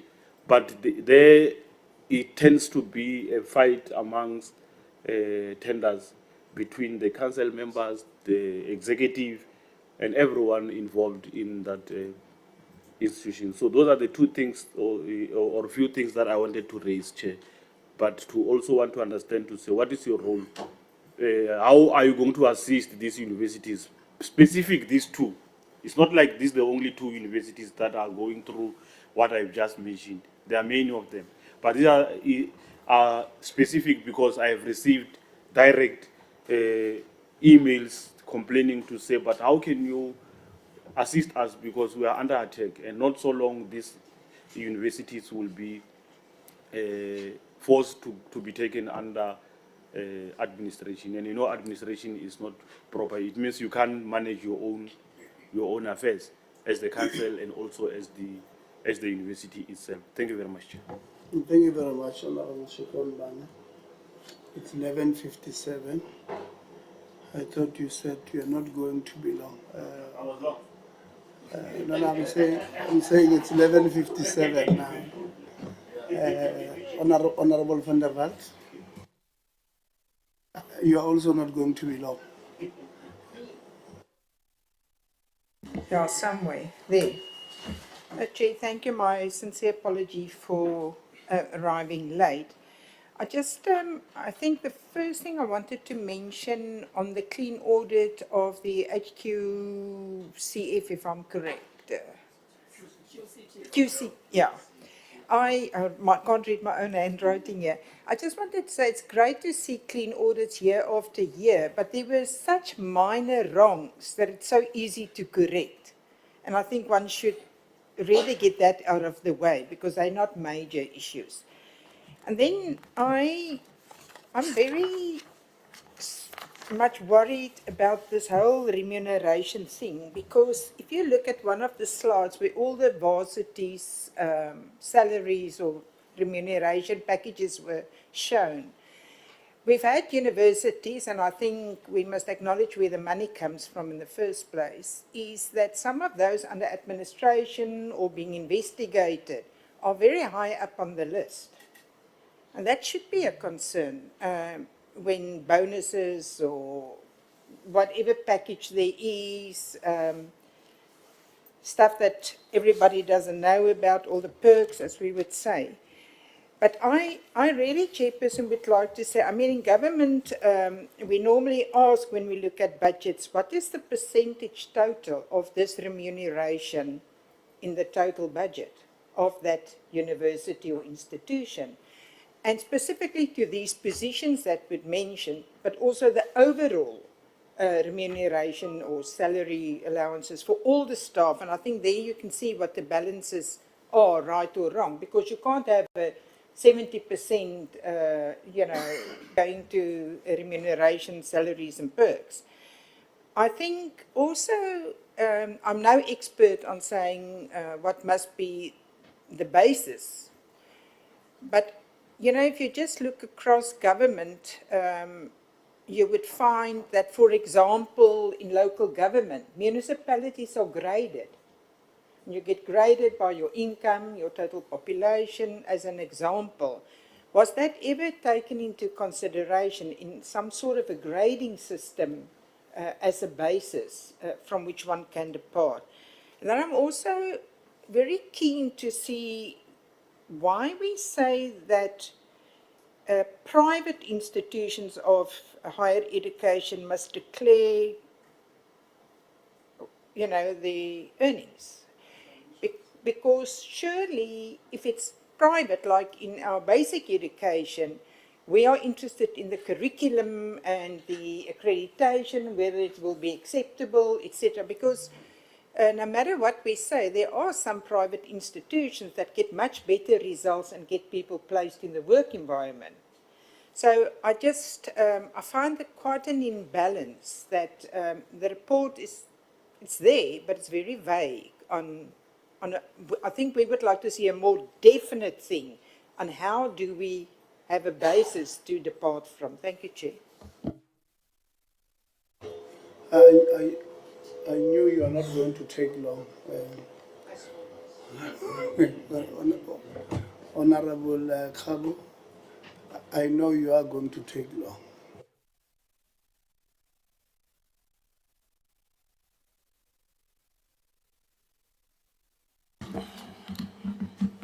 No, thanks, Chair. Thanks for the opportune moment, and let me also welcome the presentation or the 3 presentations provided, Chair.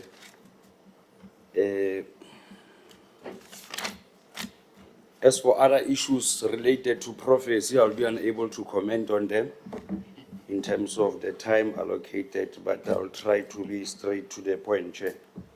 Chair, let me start by engaging on that one of Quality Council for Trade and Occupation. I think I must just agree with the Honorable Member, Van der Walt, that we appreciate the clean audit. That is appreciated, and we also acknowledge some of the shortfalls that you have presented in terms of policy that makes it difficult for you to execute your mandate, but also the financial challenges that comes with the execution of such. And I think we should also make that agreement in terms of your recommendation, say that the responsibility in terms of quality assurance must all be located under QCTO, if I heard you correctly. I think as a committee, we must agree with that recommendation. And we must also, as much as we appreciate the AG's report in terms of the opinion in relation to performance, including the finances, the performance we agree.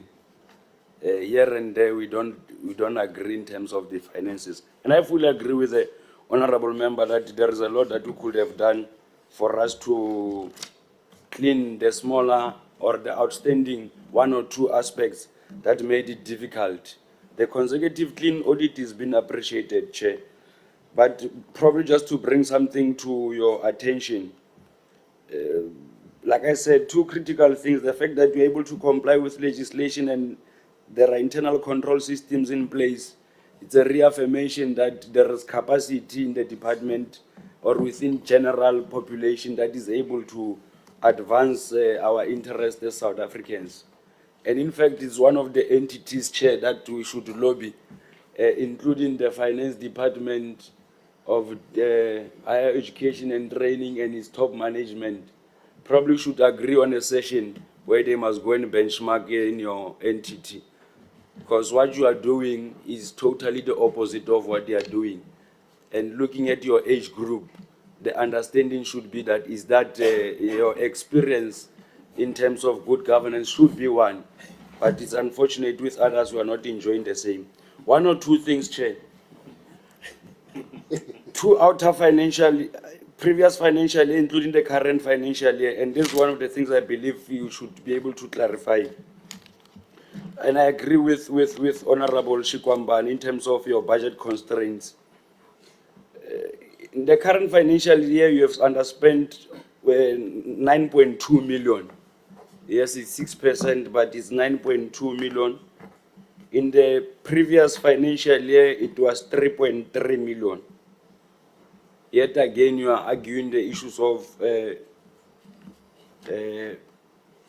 budget constraints.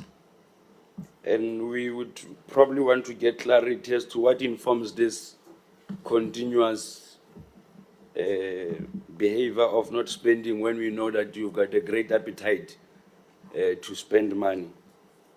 But also, Chair, there is this growth around expenditure on consultants and professional fees.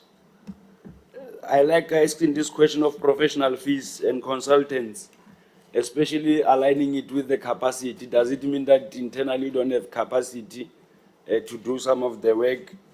And if so, which areas do you believe must be strengthened in terms of capacity? Remember, the intention is to close that loophole of you not spending 9.2 million.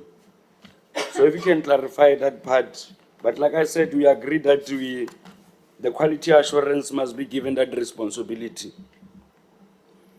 You know, there is also a proposal that, if I heard you correctly, you are saying that the 0.5% is not enough. Rather, the proposal should be that the 1% SITA allocation be done as part of strengthening or as part of fulfilling your recent expanded mandate.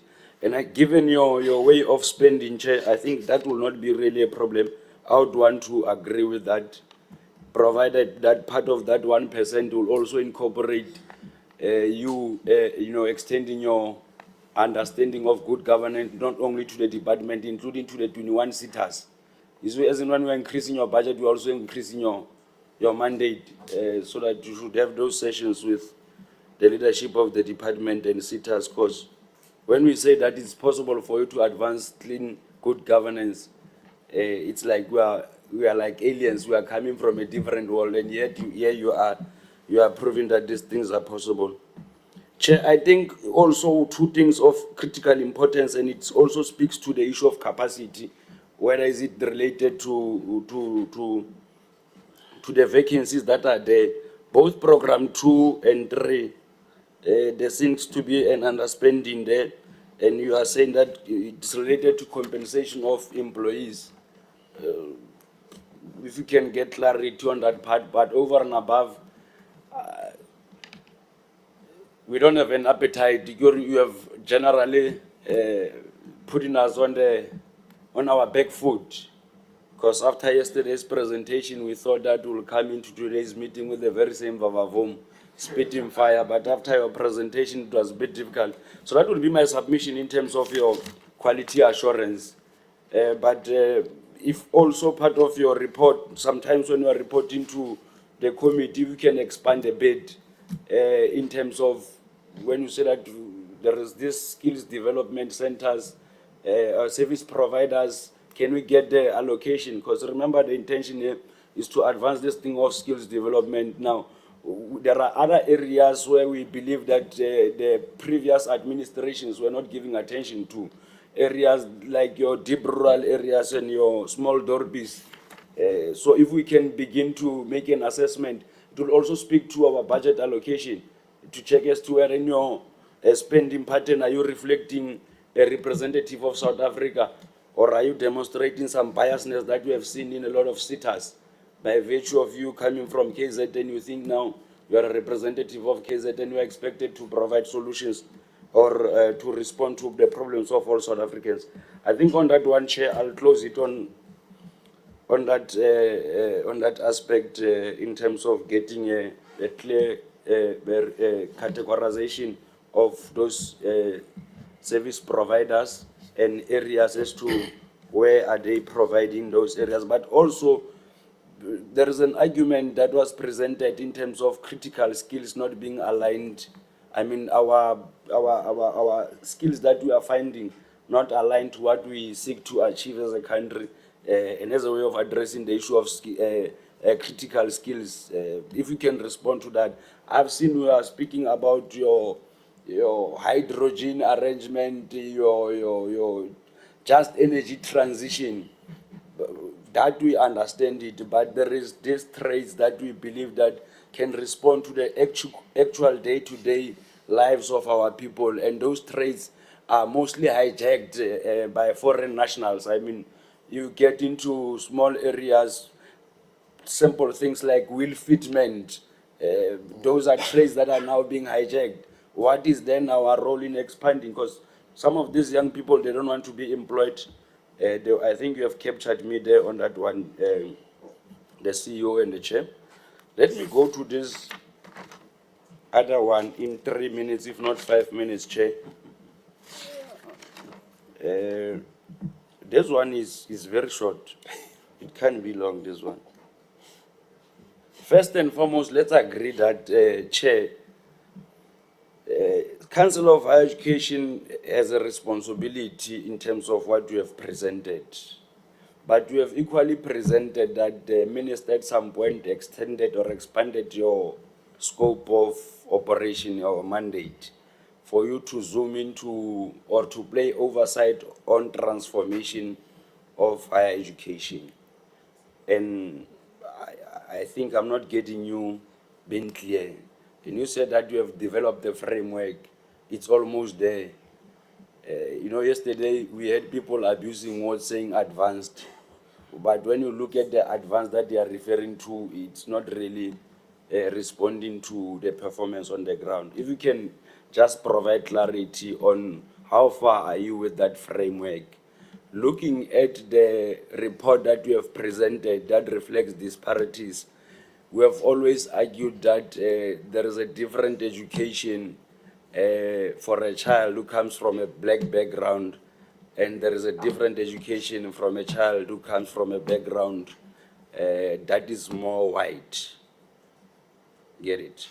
But today you are again proving that there are huge disparities between those that are historically disadvantaged and those that are previously advantaged. And in the process, those that have been historically disadvantaged have found a way making use of the system to favor them. I mean, looking at UJ, it's a call for concern. It does not really make sense. And it is within your report that you have indicated that the report has taken too long. One would agree with your recommendation that there should be that 6 months extension. And this is my reason. I think, Honorable Low, I would wanted to lobby you on this one. You have said that part of your terms of references, you did not include the gender and race. And as part of your mandate that deals with transformation, it must be something that we need to look into. Because remember, we'll have to advise, or the intention is to advise the minister in terms of your recommendations. But if your recommendations has only dealt with the financial implication, but has not dealt with the gender and race parities, it means that you are defeating your own mandate of dealing with transformation. I can confirm that there are other councils that are still lily white and vehemently they continuously demonstrate that there is no intention to advance transformation. Other councils can even go to an extent that what they are saying, we are worse than apartheid. If that is the case, is their feeling, unfortunately, we don't have any responsibility. Chair, I think on that one, I must be able to recommend one or two things in terms of the issue of remuneration. Because from where I'm sitting, we agree that we should recommend that extension of 6 months so that we are able to incorporate all stakeholders. But of importance, Chair, I think there needs to be a centralized and a standardized system that looks into all remunerations, not only looking into the number, but looking what contributed to that. Because some of the increases does not really make sense looking into the inflation. But second to that, the performance management system that will be able to influence the incentive that we always speak about. Because there is along your report, you have said that the chair of the council is the one that assesses the performance of the VC, and ultimately he is the one that decides whether it makes sense or not. And in between, you can sense some unholy relationship. I'm sure you can sense it. Ne? I'm not a prophet, unlike Chair, but based on what you have presented, you can tell that there seems to be a problem, because your report indicates that there is some unduly benefits that some of these people are getting from this process. And as a prophet, get slice. No, Chair, as a prophet, let me, like I said, the performance system, and can we get all the benefits being disclosed?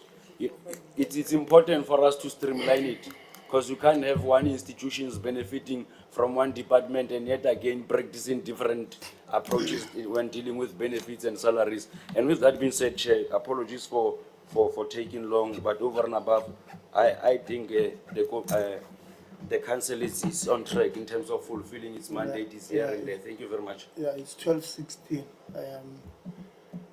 I did prophesy. No, Honorable Low must speak. You want to come in again?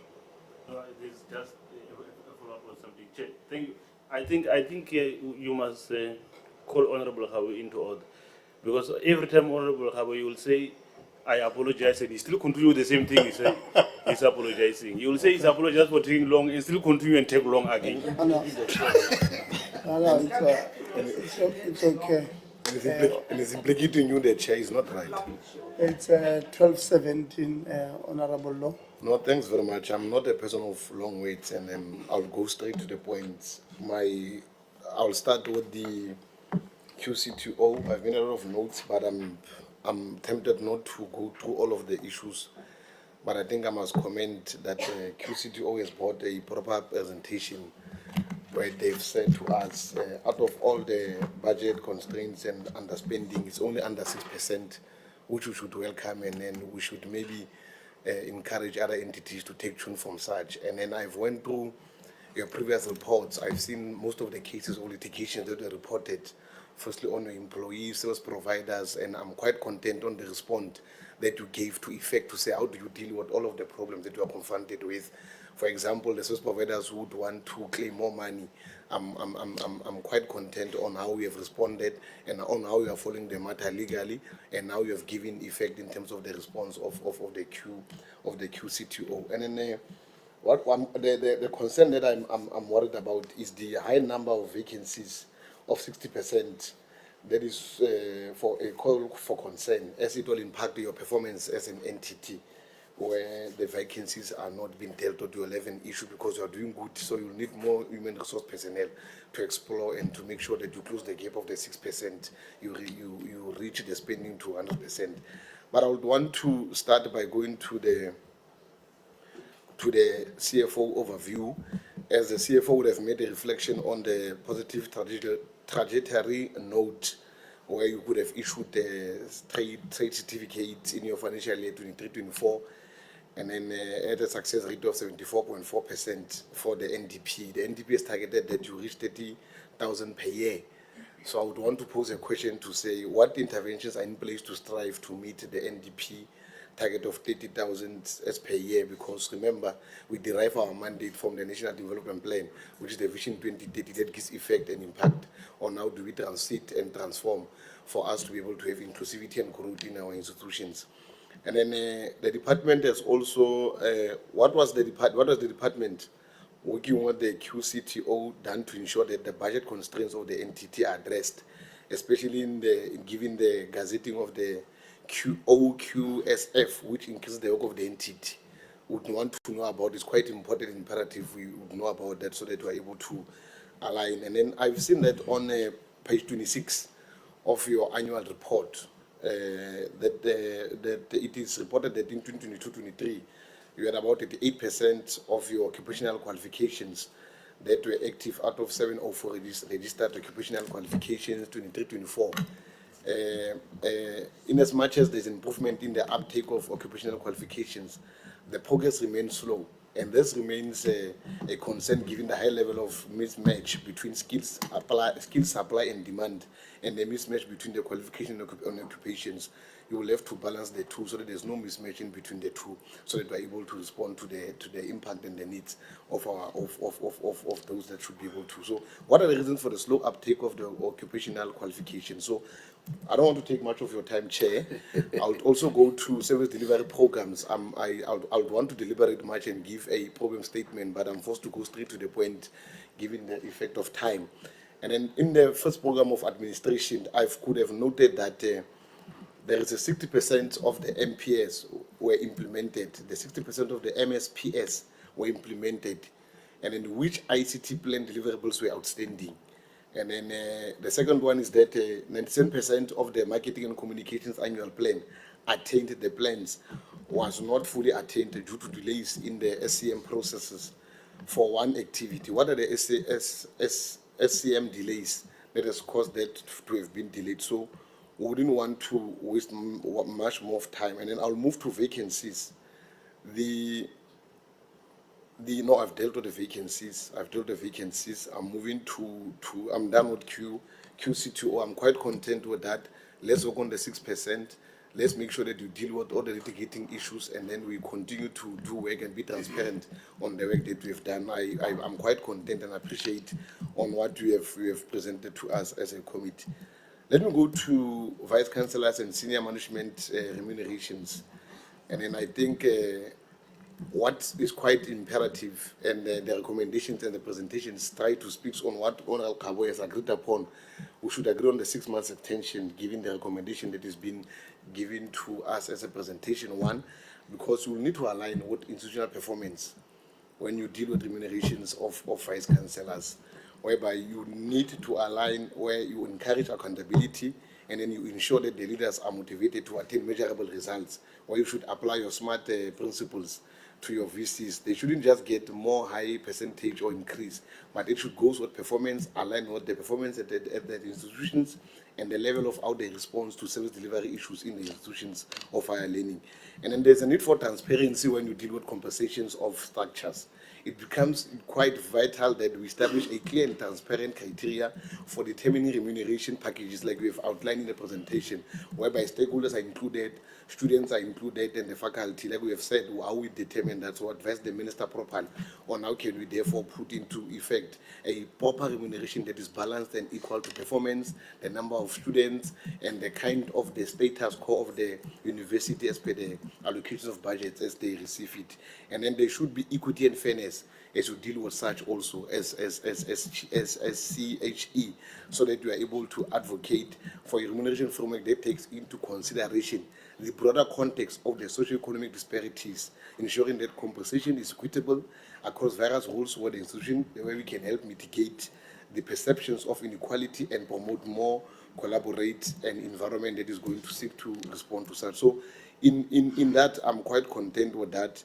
And then in the last one, it's on page 74 of the annual report, where it is indicated the interest received during the year was more than budgeted due to the increased interest rates during the year, attracting high interest in this income for the surplus. So I think what is essential is that these funds were withdrawn to meet budget expenditure during the year. This simply is recurring as the same as reported in 2022-23.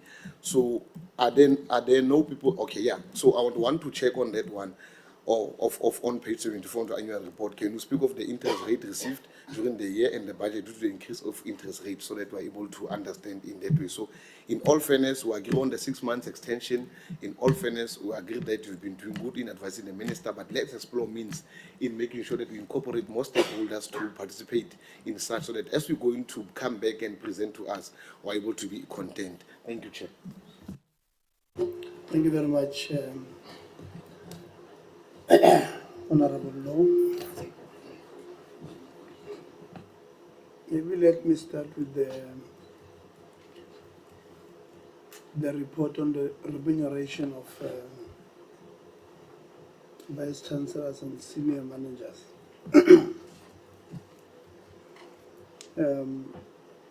I think it's concerning what the report contains, the contents, where a number of institutions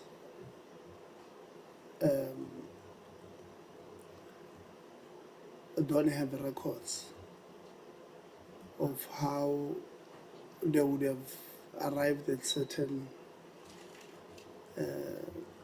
decisions that have financial implications to those institutions.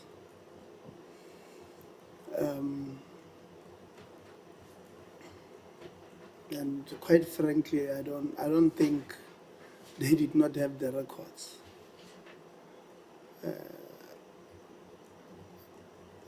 They probably did not want to disclose the records, which is something different from not having the records.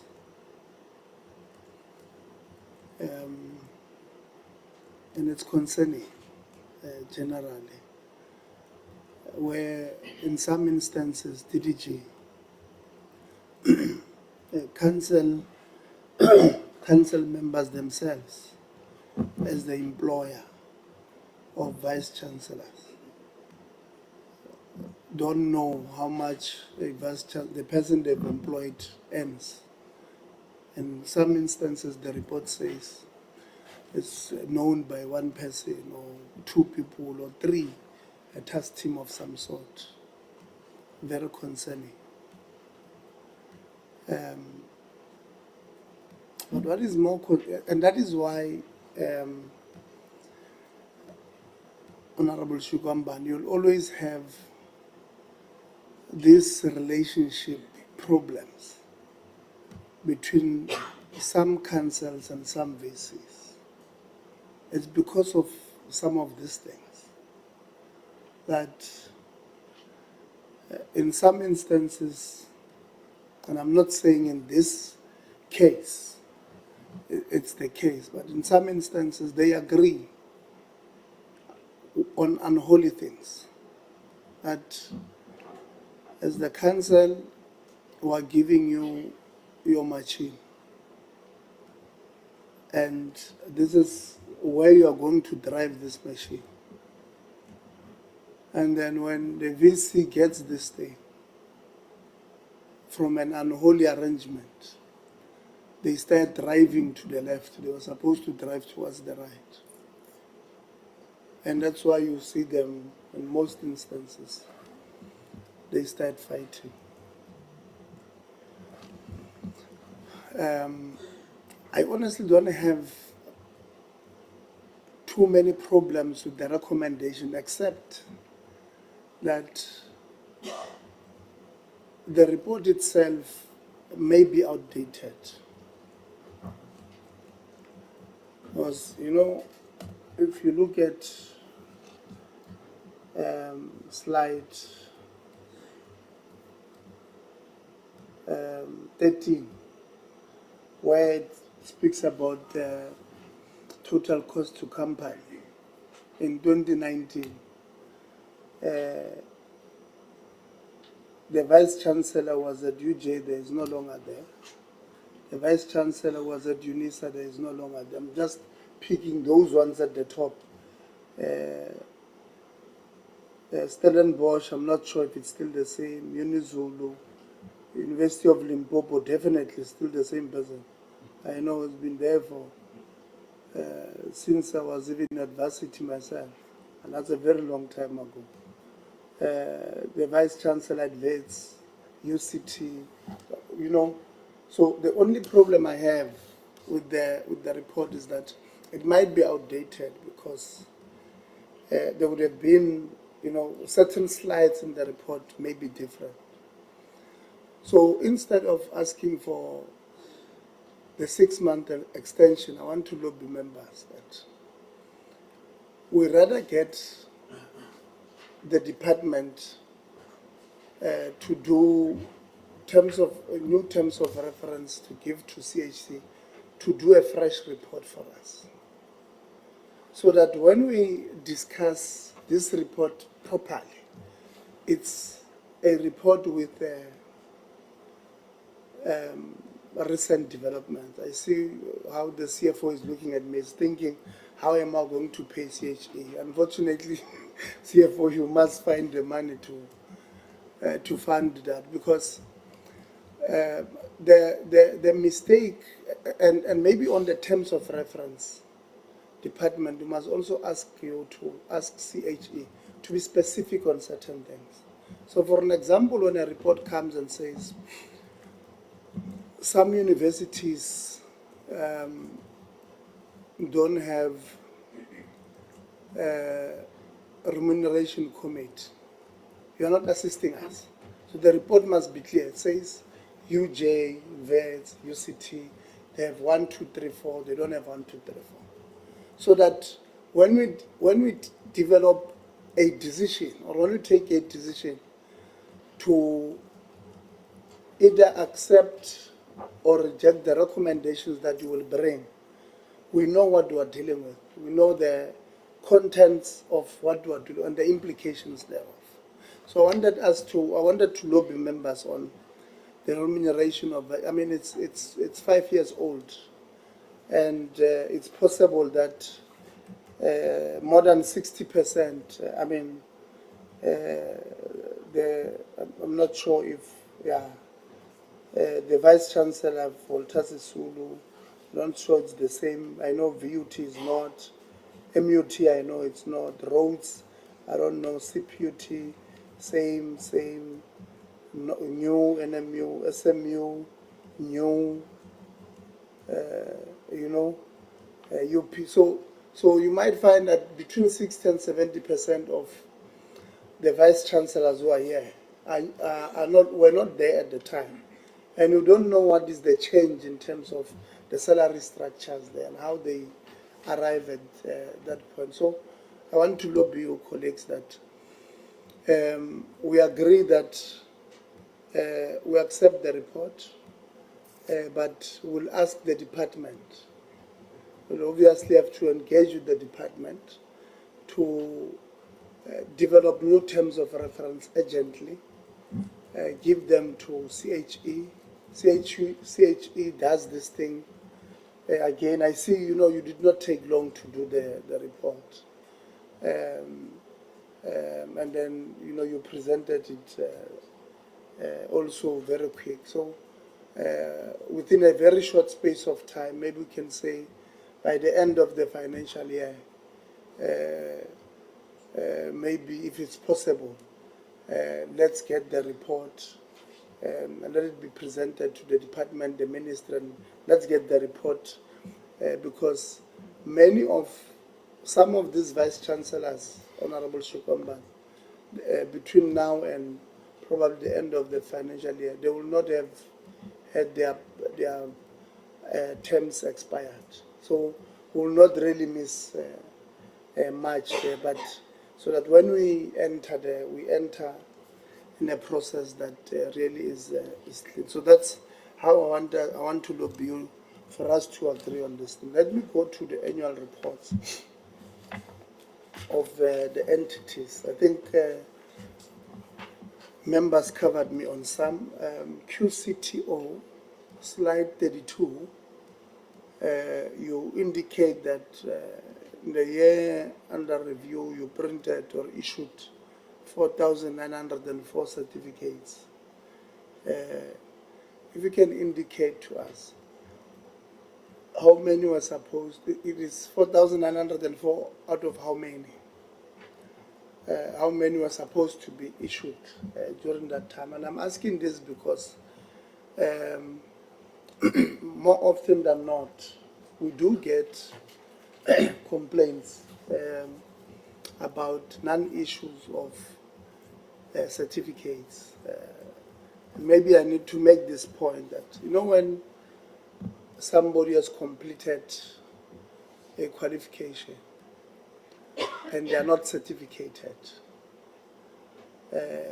literally what that means is that we have trained that person for the streets, because even though sometimes some companies can take them based on a transcript of results, it's only for a short period, and they must produce a certificate to prove whether they are qualified or not. And after some time, those people are then let off. We're dealing with one TVET. I think the lady who had written to us was from Free State, who had that problem, but it was a TVET, not a QCTO. But I'm just making a point that not certifying people who have qualified cost them jobs, some of them who are lucky to even get them without the certificates. So that's why I'm asking, how many out of the 4,904 that we printed, how many were not issued, and what were the issues? You see, the issue of a building with QCTO is a long-standing issue. CFO. We did raise it in 2019. because I was part of this committee in 2019. So it's a 5-year-old story now.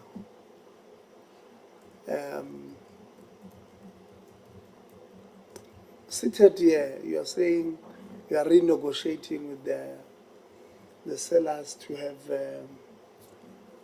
that arrangement to buy. I don't know in the past 5 years by how much has that price or that building went up.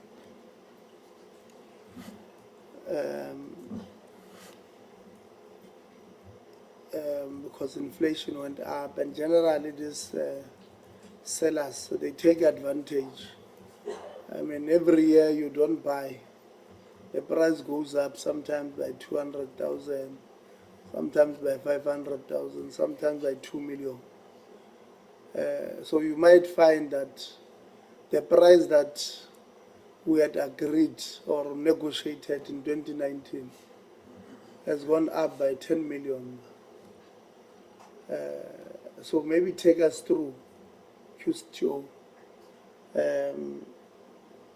What is the price change on that thing? And I mean, the delay, I hear you are saying Treasury signed this year, you got the approval this year, you know, what casual with that thing. And unfortunately, these things have got financial implications, huge financial implications. They have huge financial implications because in your presentation in 2019, you had said that once you have this building, because it will be bigger than the capacity that you have internally, you'll be able to lease some part of the building to other tenants, use other conference venues in the building for other things. So you would have lost revenue for the past 5 years, possibly revenue that you would have used to pay for electricity and lights and water in that building. And therefore, whatever we have paid here to electricity and water would have come out of that lease that we would have had. So if you count whatever money that you paid in the past 5 years to electricity and water, it might have been the savings that you needed moving forward. Yes, I fully agree. I said it when I was opening. The funding that you get is not sufficient, but we're also not assisting ourselves by, not being aggressive in dealing with certain issues. I mean, the issue of a building, I honestly have an issue with it because it's something that would have been a low-hanging fruit as far as I'm concerned. Now to the question,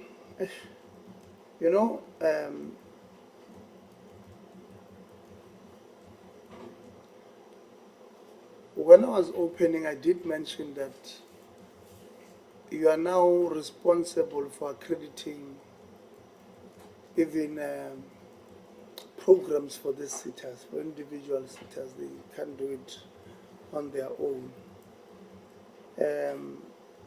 But when I look at the internal capacity, it's always going to be a challenge because you have very minimal staff. In fact, if I look at your I think you said you have 101, if I'm not mistaken, employees. 121. Yeah, that's funded, but you have 101 that you have. So you've got 20 funded posts this financial year, and in your slide you are saying you've only advertised 9 out of the 20 that are funded. We're going to struggle with internal capacity. And I don't understand why we should why we should constantly do that. Department,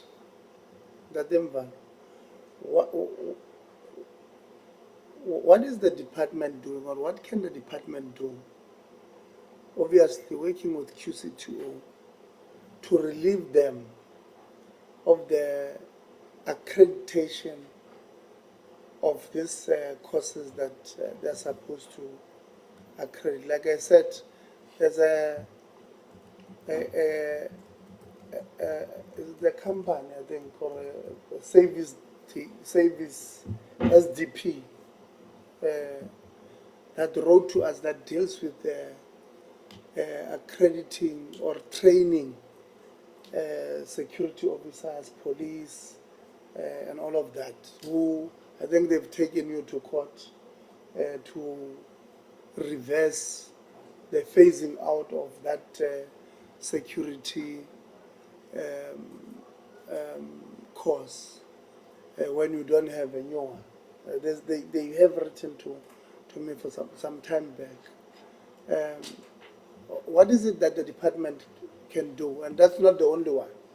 To relieve pressure from QCTO. I don't know how, but you are in the city, you must assist us so that we avoid getting complaints about the slow pace or the turnaround time in terms of approving some of the courses that they should approve.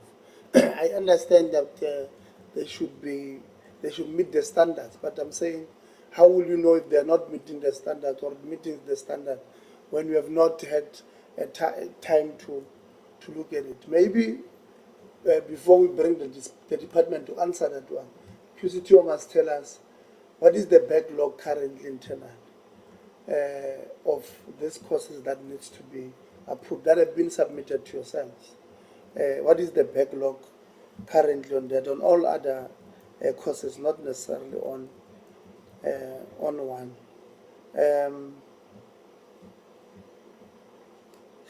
You have indicated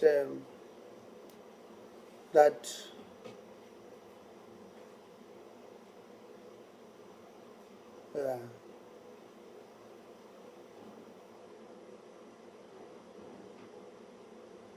maybe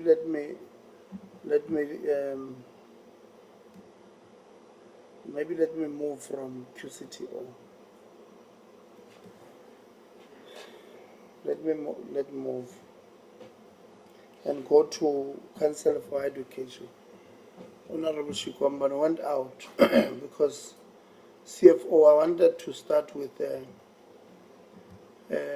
point that you made about the 15,000 vis-a-vis 17,000 of the flight and accommodation and conference and UNISA cancellation and late invoice. And my understanding from what you're saying is that no one was held accountable because when you are doing consequence management, you realized it was not the fault of the person who was supposed to attend the conference. And it was the university who cancelled the conference at the last minute when you have already procured flights. And maybe if you can tell us, where was this conference going to be?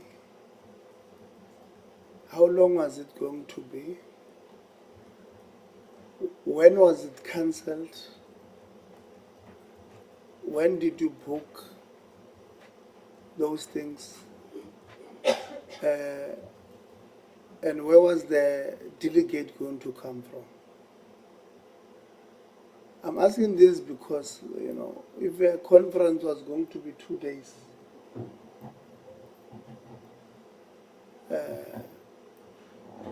maybe in Cape Town, I don't know why UNISA would bring a conference in Cape Town and they have huge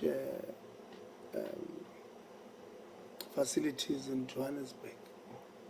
or maybe it was in Johannesburg, but your delegate was coming from somewhere. That's why on your report you said flights and accommodation. Maybe unpack it a bit for us.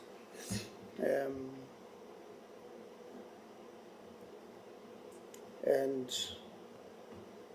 let's see why, if indeed it was not the fault of somebody internal. It could have been the fault of UNISA cancelling late, and why was UNISA sending us an invoice for something they've cancelled, if we heard you correctly. Secondly, on the SARS matter,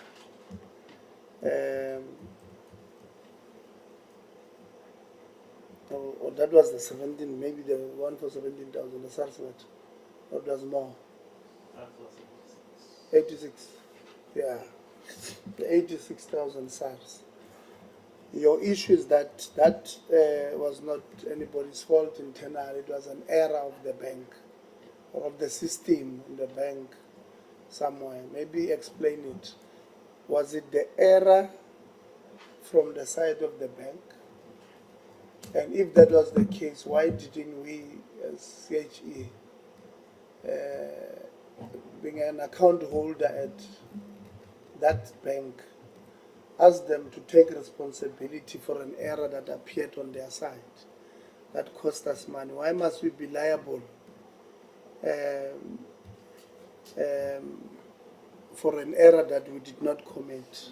Because if indeed it was not an error from our side, it was an error from the bank, then I'm sure you could have been in charge with the business banker of the entity, made an appointment, see him and tell him, Mona, unfortunately, this is the penalty that you must take on behalf of your bank because it was on your side. Rather than us being a cash-strapped entity, paying or bearing the brunt for a mistake of the bank. There's a maybe just to Honorable van der Walt on the financials of private entities. You see, I think CHE will cover it, but unfortunately it's what we as lawmakers have given them. It's an act, Higher Education Act, that we have made. And by we, I mean us, because we are successors in title.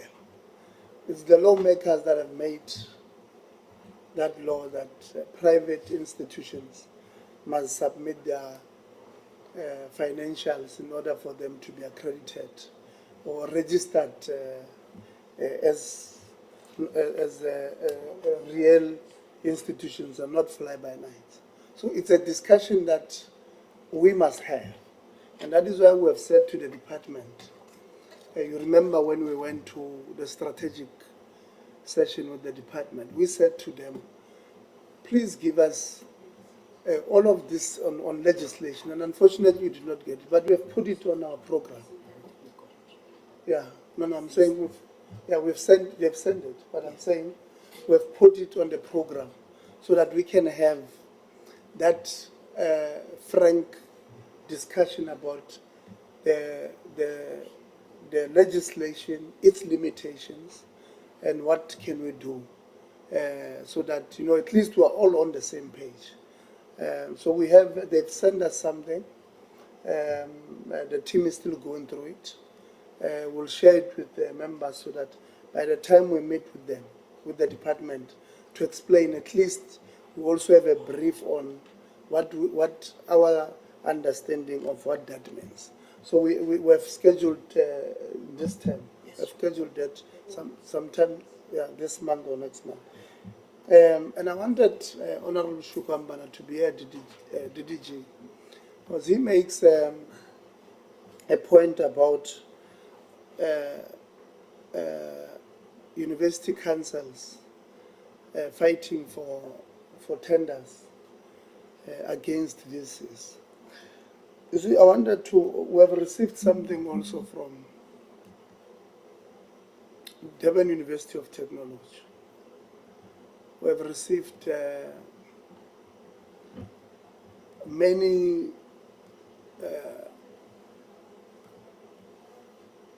I will not say it's whistleblowing, but I've received many anonymous emails.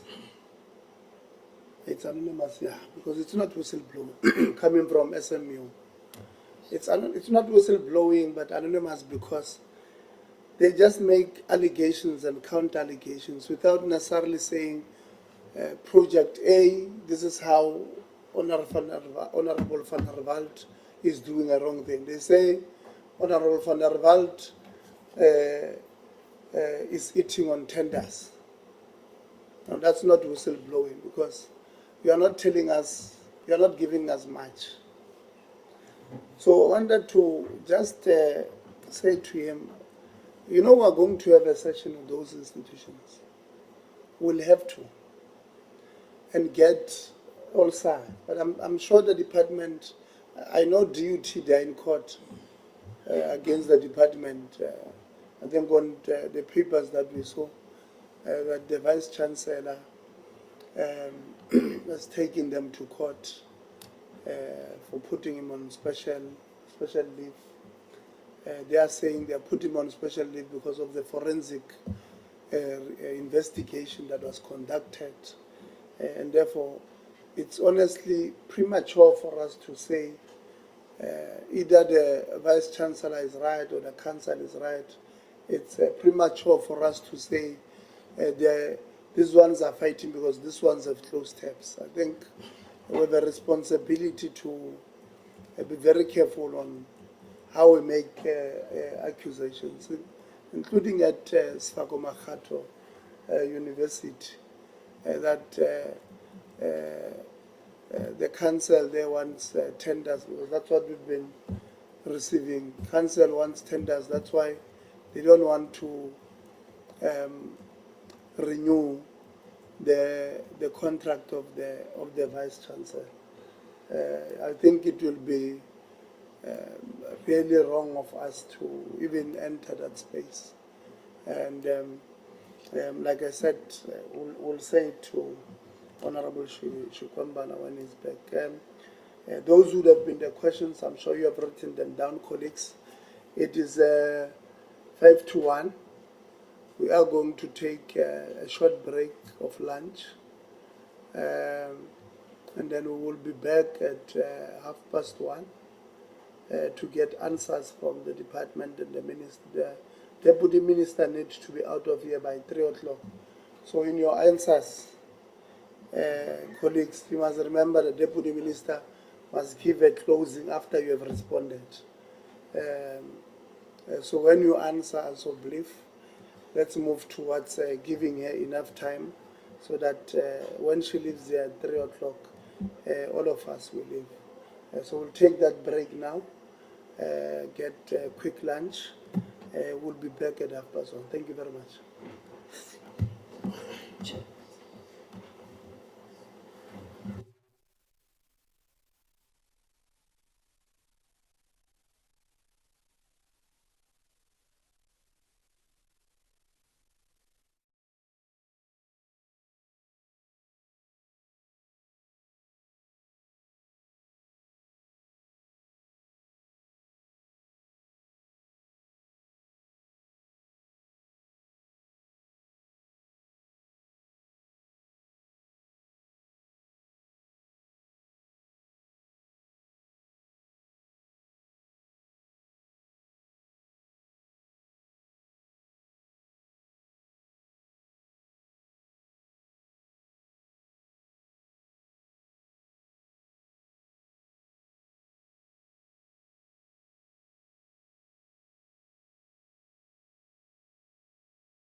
we are, I see CHE is here. I think they want to start. So we'll start with CHE. They've got very few questions. Then we'll give QCTO and then the Deputy Minister, and then we'll close the meeting. CHE, take us through.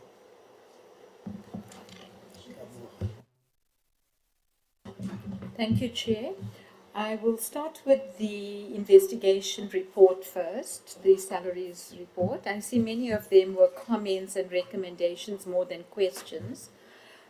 The first one was, did we check what the percentage of the salaries were in terms of the total budget of the institution?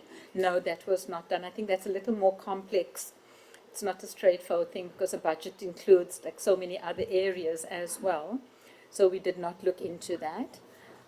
Any reason for wanting the private higher education institutions to disclose? I'm not sure if privates and doing a comparison between the two, I suppose, just to ensure that within the higher education system as a whole, one has a sense of what's going on in the privates, because we also do tend to lose colleagues from the university, public university sector into the private, so it would be good to get a sense of, are they paying more? Is it because of salaries? What is it?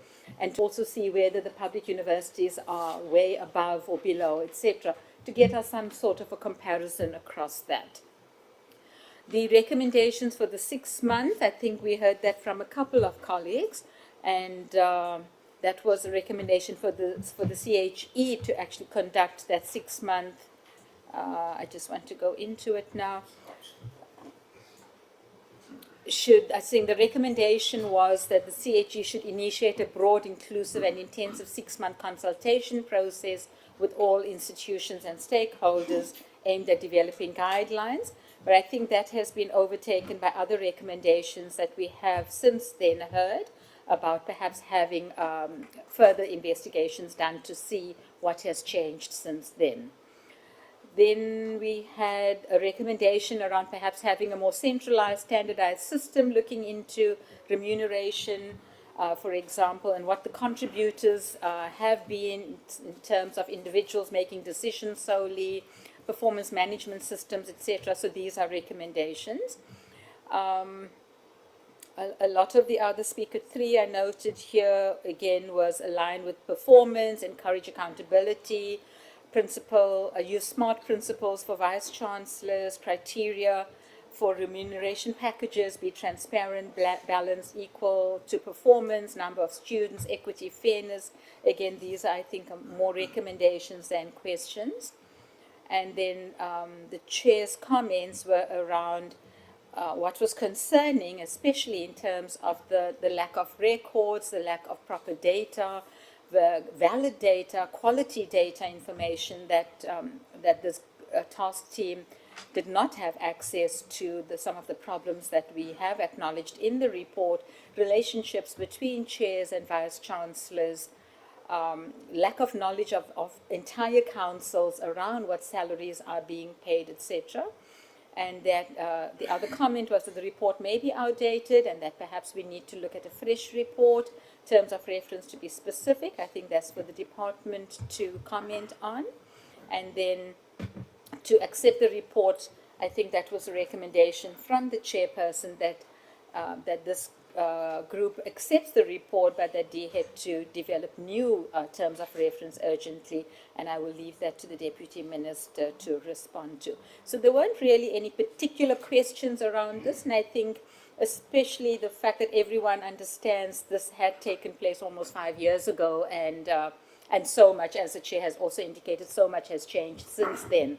So answering any particular questions to something that we concluded on in 2021 may be a little difficult. However, we do take note of these comments, and should we have further engagements with DHET, obviously these things will be recorded in terms of how we continue to include these in any kind of follow-up investigation that takes place. Thank you, Chair. Thanks, Chair. I'll take the substantive questions on the work of the CHE, and then the CFO will respond to the financial questions. I think the one that was asked was, what is the CHE's role then in terms of governance and councils, and the question around what might be happening in councils. So we've also picked up challenges around council. I mean, the VC remuneration report is essentially a report that talks to issues around a council dysfunctionality to some extent, particularly in relation to remuneration issues. But there are others. So the CHE will engage this issue in two ways. One is through research. So we are currently conceptualizing a new research project that is going to look into how governance structures at our universities are operating. And the governance structures are the three, which are councils, the Senate, and the institutional forums. And what kind of role they are playing, where are the strengths, where are the weaknesses, what are the challenges, and so on. And on the basis of that piece of research, then further actions and recommendations. So we'll use it as a basis to advise the minister on the issues that come up. In terms of direct intervention in the issues of governance, the DHET does track that and leads in that process. The role the CHE plays is to maintain a panel of assessors, a current panel of assessors. So whenever the minister decides that an institution needs to be placed, an assessment needs to happen at the institution, the CHE then provides the recommendations around the panel of assessors or an assessor for that. And that might lead to then administration or so on, or other recommendations that might come out of the assessor's report. So the DHET actually leads in the process of direct intervention in relation to issues that might be arising at council level. In relation to our transformation oversight mandate and how are we doing it was the second substantial question. So we have made quite significant progress with the framework. We have a draft. We had a community of practice, a peer-based team drawn from the sector to assist us to develop the transformation monitoring framework. Obviously quite an intensive exercise, and we have to get agreement on what the indicators are that we'll monitor over time. We see this as culminating in a transformation monitoring report that will be published on an annual basis, research-based report, based on the indicators that we agree are the indicators that we'd like to track for transformation. So the framework is close to completion, and we will probably have a draft circulated for public comment in the sector in this financial year. But the CHE is taking the view that transformation oversight and monitoring is much more than just about the indicators and much more than just about the numbers. And we have taken an approach to what you're talking about in relation to deep transformation, a transformation in relation to the practices in higher education. So we are, as we're developing the higher education practice standards that I spoke about earlier, each of those standards will embed issues of transformation. So we can start to understand what's happening in relation to transformation at the level of practice. So for example, the higher education practice standard on learning and teaching will hone in on issues of transformation into in learning and teaching. The higher education practice standard on student administration will hone into issues of access, progression, success, and so on. The higher education practice standard on digital learning will hone into how we are kind of not creating a digital divide and entrenching inequality through moving to utilization of digital affordances. And how does that create more equity in the system? So not just counting the numbers, not just the demographics. It will be a deep approach that is about looking at transformation in practice. If colleagues are interested, we could share the higher education practice standards as they start to come through, and you can see how that's going to be taken forward. So those were the two substantial questions around the work of the CHE, and let me hand over to the CFO to talk to the financial ones. Thank you, Chair, and to the CEO. I think the questions on finance was more on the first one that was raised was about the surplus. And I think the member was asking that we are saying that we are requesting more funding, but there's surplus. Yes, it's true. And it's informed by the fact that when you look at slide number 20, which was explaining in detail what informs the surplus, I think it's very critical to note that our revenue is stream, the accreditation fees and institutional audit and other income, they are not fixed. Hence, we call it projected or estimated income. So in the prior year, yes, we estimated 6.5 and then we received more than that, which is 7, based on the number of applications we received.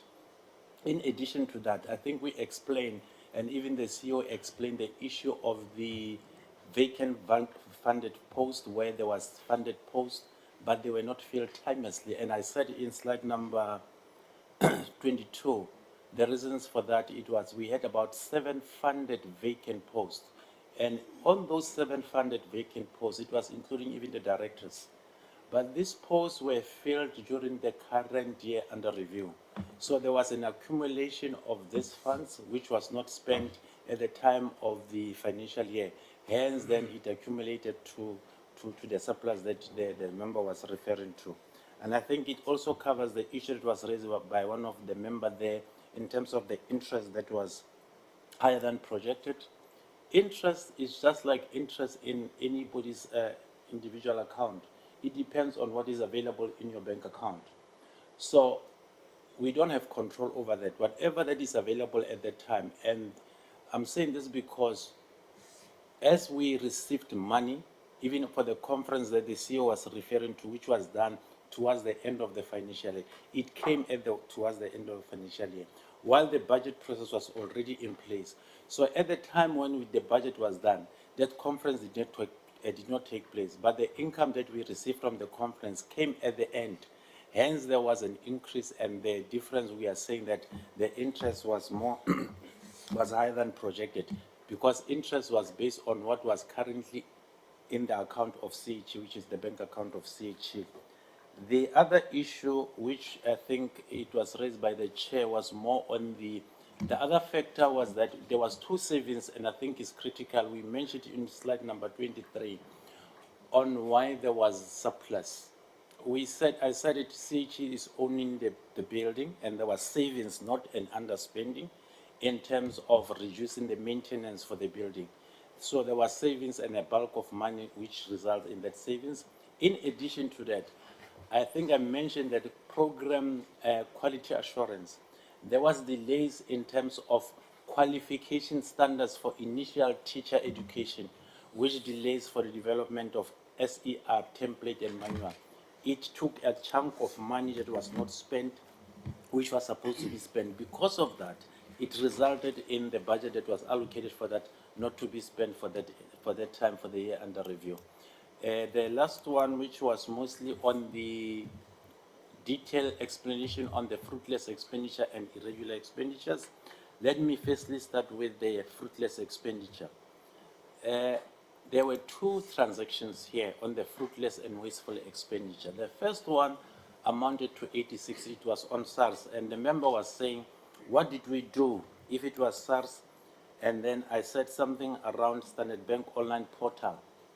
And the member was saying, did we check with the banker so that CHE does not take the brand alone?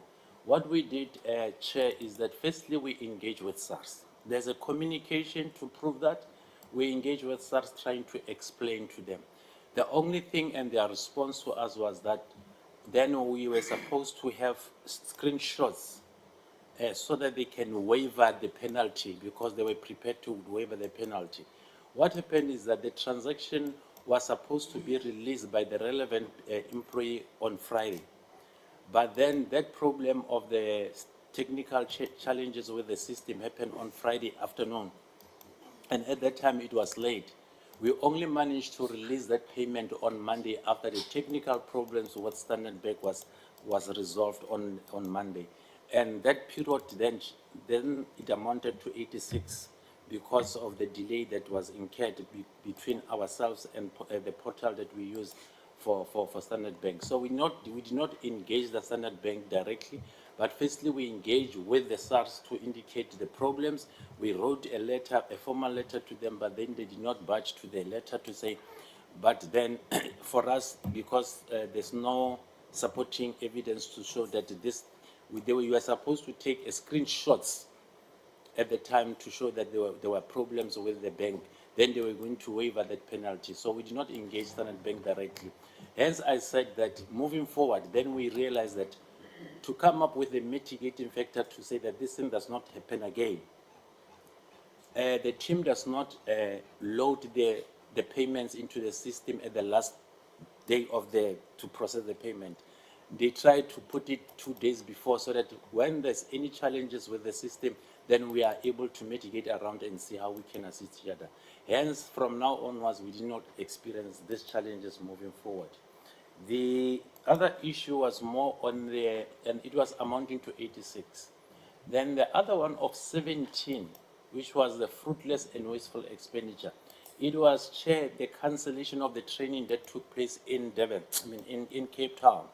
The employee from CHU was sent to attend a training in Cape Town. Then the organizers of the training did not inform HR timelessly that the training has been postponed, while the individual, our employee, already flew to Cape Town. So the 17,000 that you are seeing is the cancellation is because of the flight and accommodation where the individual already flew to Cape Town.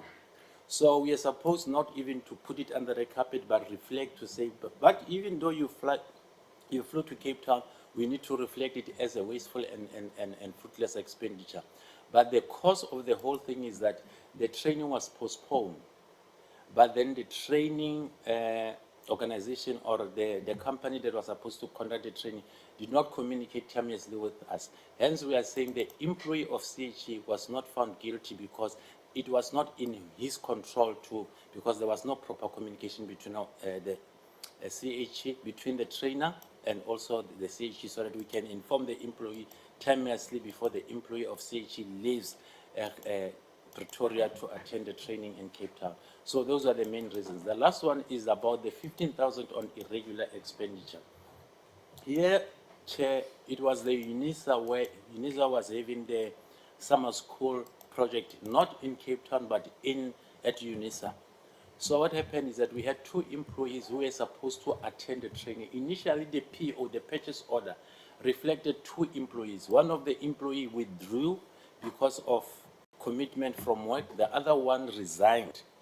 And then the PO changed the names of the people who were supposed to attend the training. And immediately when you change the name, it's not a reflection of the original one. Hence, then it was said the process to change, even though these people attended the training, we regarded it as irregular expenditure because the names of the people, when we received the invoice from UNISA, it was after the effect. So process to follow the supply chain process was not followed in that regard because there was a name change of employees who were supposed now to attend the training. Because now the invoice comes with a different name compared to the PO, we are supposed to treat it carefully, and we agreed with the AG because at the time this happened when the AG was there. Then they said, no, this is very irregular, we need to reflect it as irregular. That's the reason why we put it as irregular, because it was after consultation with internal auditors and also external auditors, and we reflected in the financial statement as such. Hence, we are saying there was nothing wrong with the employees because of the changes that was made, even though they did manage to attend the training that was scheduled by UNISA. I think those are the questions that I wanted to clarify with regard to all the issues regarding to the financial issues. Thank you, Chair.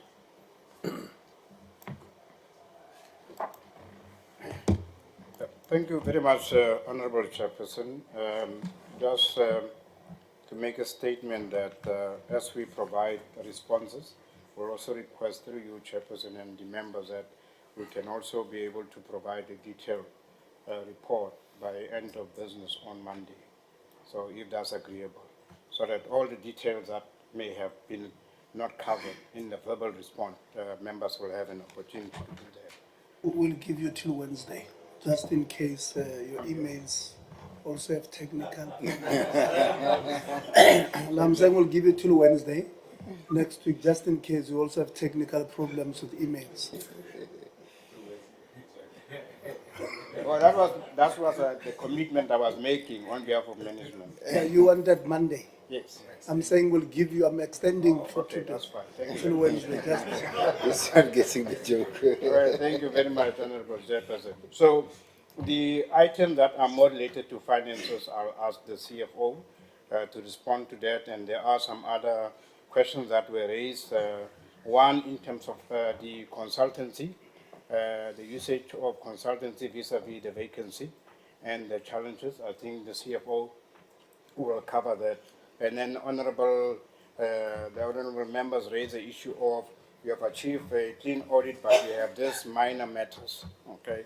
So if we look at the slide presentation that follows the summary of the findings, where we are indicating that there are minor immaterial findings, there is already a process that we have put in place to address those particular immaterial findings.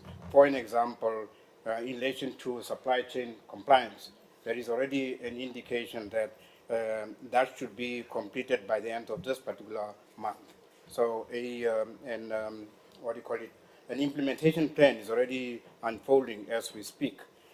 This applies also to, to the physical assets, for example. We've already indicated in the slides that before the end of the financial year next year, this matter would have been dealt with. The same applies with your intangible assets. So that table that is there are about 6 items that we say, these are the items that we still regard as immaterial, but we do take the point that let's also address them, and we take that into account. So that the implementation plan is in place.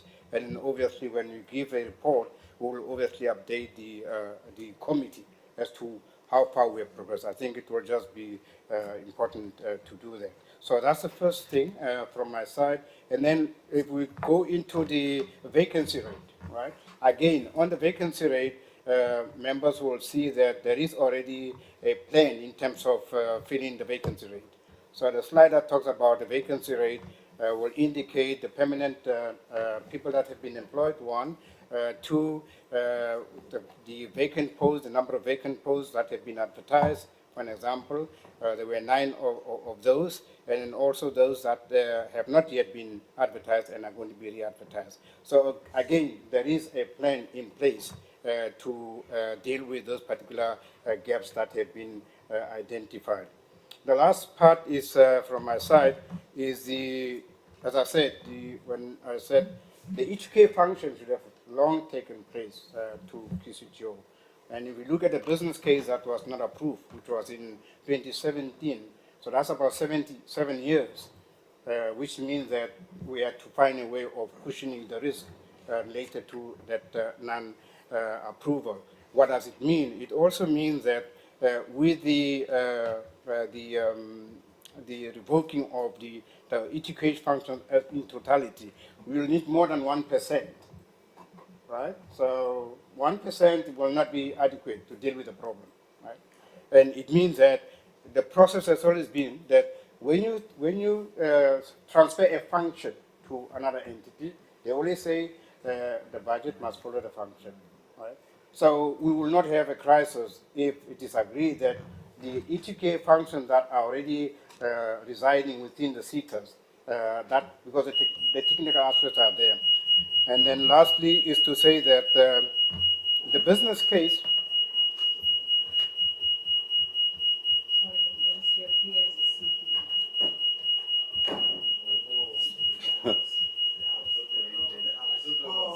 Yeah.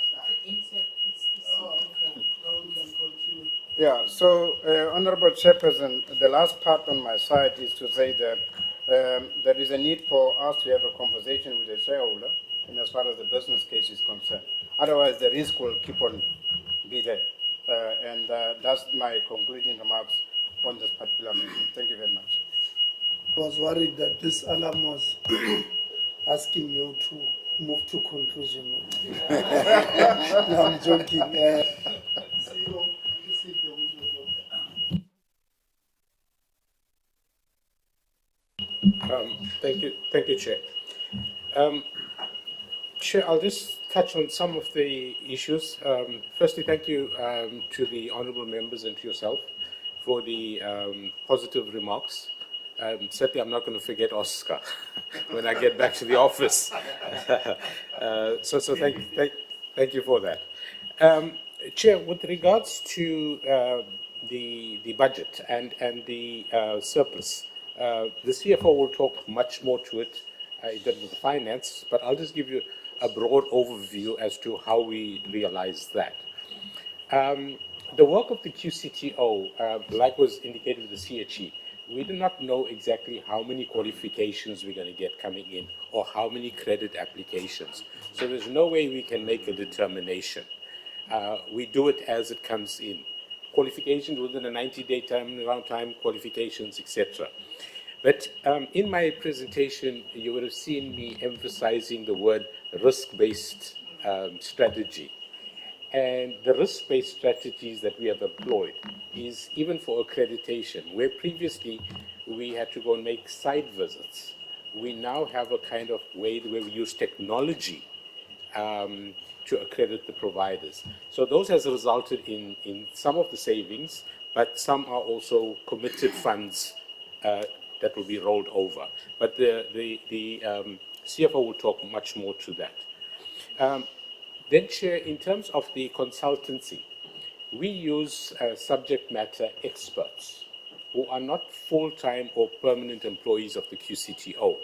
But we need the subject matter experts so that when we go out to accredit a provider, let's say who applied to be or to train plumbers, we need somebody who understands plumbing to be able to verify that this provider has the wherewithal. Now, we got a SME group that does two things. We can either use them directly in our processes or we use them for quality assurance.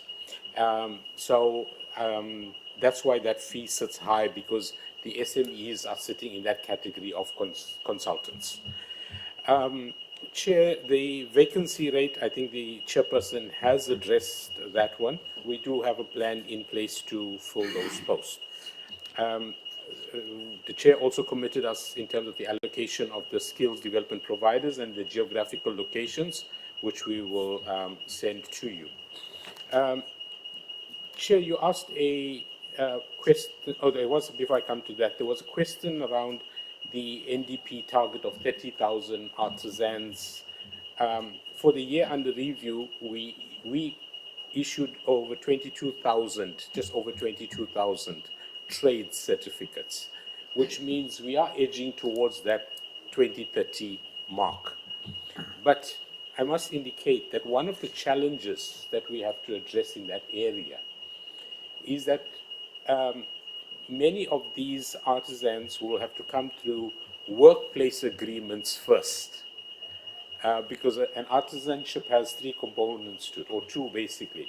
You have to have a contract with the workplace, and then you're coming to an institution, a TVET college, to get your theory and your practical.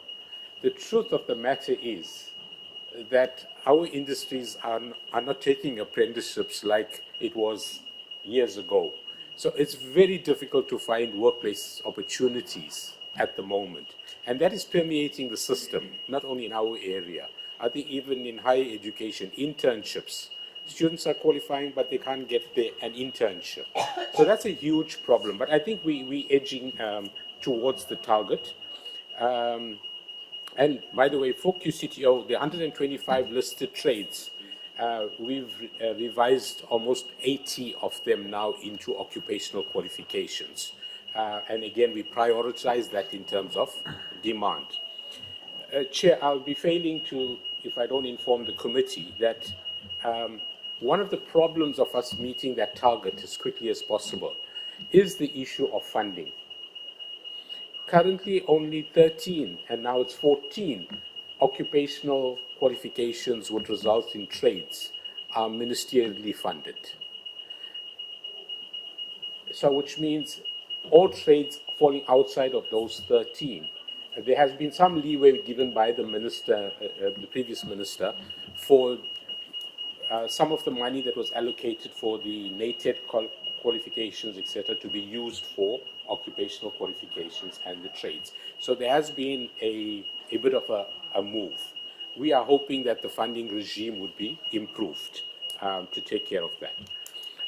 Then, Chair, you asked about the 4,904 certificates. So, in the report, we say 4,904 out of 4,904, which means those are the successful candidates that we processed for certification. The total number in that pool was 8,901, leaving us with 3,997, which either were absent for the assessment or they were found not yet competent. That means they were failures. But in terms of once you're successful, QCTO has a 100% track record in terms of the time. The building, we hear you quite clearly on that one, Chair, but it took us 3 years, 4 years to get it through the legal processes, departmental, and so now we're moving on that. And then, Chair, the question was to the department, and I think the department will talk to the issue of how do we assist with the accreditation. Chair, I think I've covered your. Yeah. The CFO maybe first, and then through you, Chair. Can I hand over to CFO? Thank you, COO and Chairperson. The issue of the surplus, the major contribution to the surplus that we had, number one, was the issue of interest.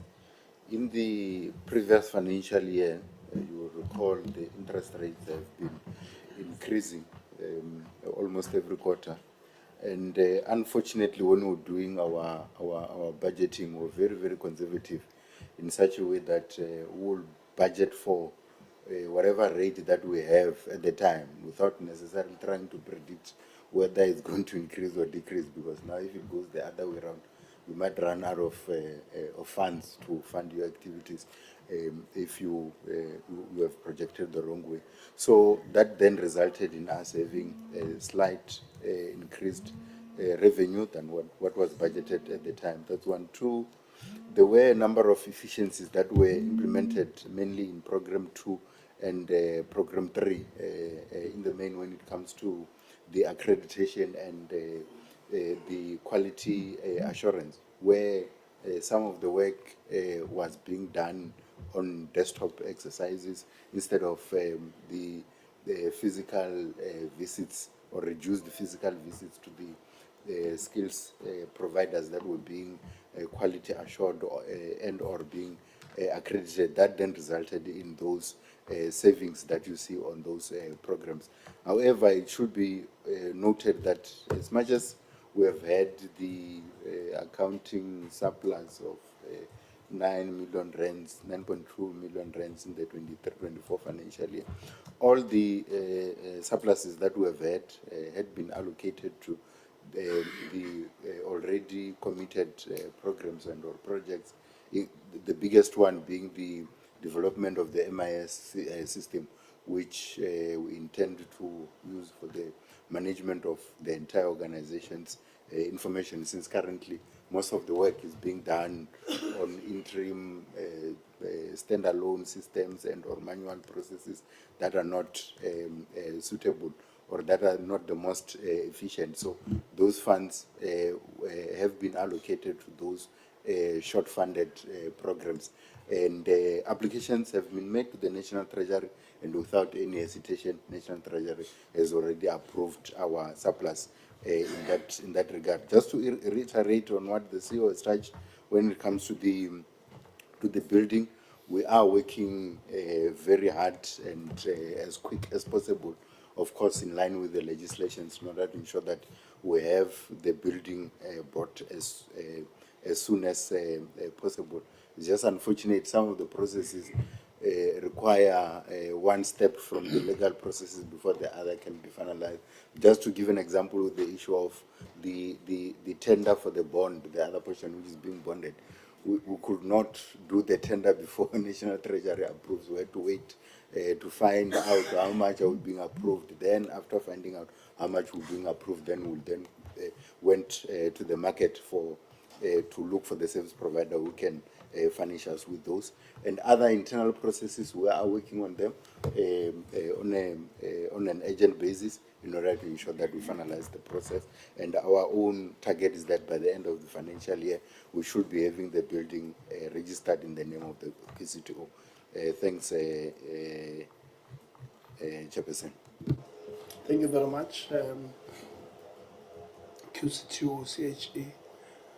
Ms. Shai, from the Auditor General, if you can just say one or two. I don't know whether you were part of the team that was auditing both of them or just one, but can you just comment on them from the AG? Thank you so much, Chair, for the opportunity. So I was responsible for the audit of QCTO, CHE as well, but CHE would have had what we refer to as our contracted out audits, but we are responsible for both entities as the AGSA. Maybe I'll start with QCTO, Chair. I think from a QCTO perspective, even with the findings that they did report to the committee, I think from an internal controls perspective, in most instances, we were satisfied. There isn't any material issues that we identified at the entity. Although in terms of the findings that we did highlight to the entity, I think they did reflect on them so that at least we can just better enhance the internal control environment, especially from a compliance perspective within the finance unit, which is something that the CFO also spoke to in his presentation. From a CHE perspective as well, I don't think we had any material findings. I think of concern was also that one finding that the CFO also then presented around SCM. But in general, I think from a financial statement perspective as well, there wasn't any material issues that we had identified. I think from both entities, if I were to reflect, Chair, and I think most of the committee's comments were also coming from that perspective. I mean, in terms of irregular and fruitless, as much as they are small entities, I think the ideal is that, especially with entities that are clean as well, you wouldn't want to see the fruitless or irregular expenditure coming through. I think that is just the principle of good governance that we would want to promote. So hopefully in future with the entities as well, we won't see those instances coming through as much as in QCTO, for example, there was a recovery of those funds, which was good from indicating that there is processes in place for them to actually follow through in terms of what the irregular expenditure framework requires of them to do and the PFMA requires of them to do. But I think ideally from both entities, I would reflect and say perhaps we just need to look at closing the gaps around the compliance area that could possibly in future trip us if we are not careful in that area. Thanks, Chair. Thank you very much, Shai. DM and the department, DM you'll lead who's responding and then you'll close and bring it back to us. You'll close on behalf of the department and entities, and then we'll close on behalf of everybody. Thank you very much, Chairperson. Before I hand over to DDG Mbalo to address QCTO and DDG Sopikwa to speak to CHE, I think I would like to say a few things. Chair, we really appreciate the concerns raised on the constraints imposed by the current funding model of QCTO, and the fact that this funding model is preventing it from fully realizing its potential. And I want to give feedback on the draft CETA regulations. The regulations have been published and the ministerial submission has been prepared. This submission will give the relevant officials the mandate to then go to NADLEC and NSA for consultation on the regulations. Thereafter, I think as a department, we'll be in a position to publish the final CETA regulations. However, I'm encouraged by the fact that the initial consultations at NADLEC and with our social partners support the 1% increase allocation to QCTO. So we don't see there being a problem, Chair, with the with us coming up with the final draft regulations that would support the 1% increase, in terms of the allocation to QCTO. And I want to say to QCTO and CHE, we remain open to having conversations with both of them on the possible, increased funding and looking at how and where we can source this additional funding, because as members correctly pointed out, they're doing really critical work and they're doing well in terms of their audit outcomes. And the least we can do is to try and have a conversation with them around how and where we can best, fund them and provide them this additional funding. And I want to congratulate CHE for winning the bid to host an international conference of quality assurance bodies. I think that is a big thing. And it's always nice for us to play host to, other international agencies. I was having a conversation earlier with CHE and saying that I'm looking forward to seeing their report on the awarding of honorary titles, which I believe has already been given to the minister. And I want to encourage the committee to also request that this report be tabled before the committee, because I'm responsible for private institutions of higher education. And this is such a big issue in that space where they are, giving out honorary titles, so easily.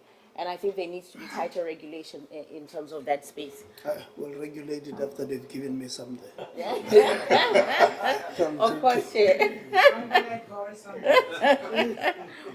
And I really want to appreciate the efforts by CHE to try and garner some additional funding, and not only rely on National Treasury and the grant that they get from.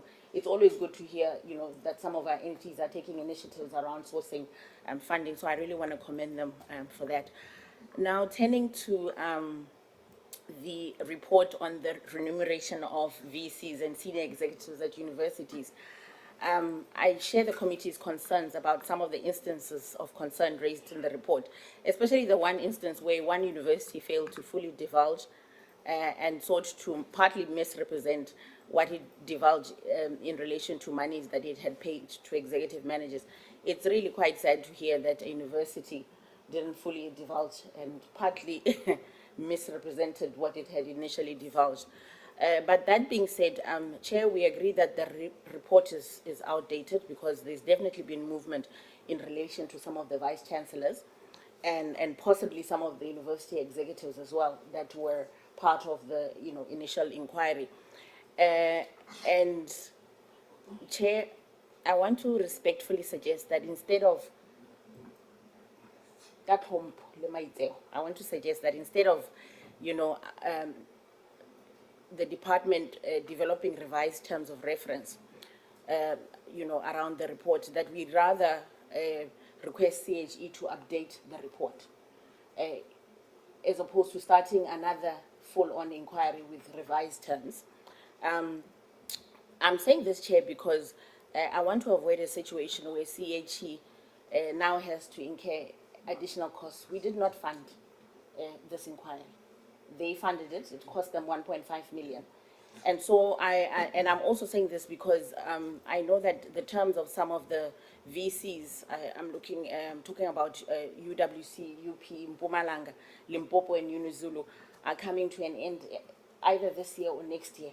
So I think that it would be more expedient for us to update, the information provided in the report, as opposed to starting de novo with another inquiry with revised terms.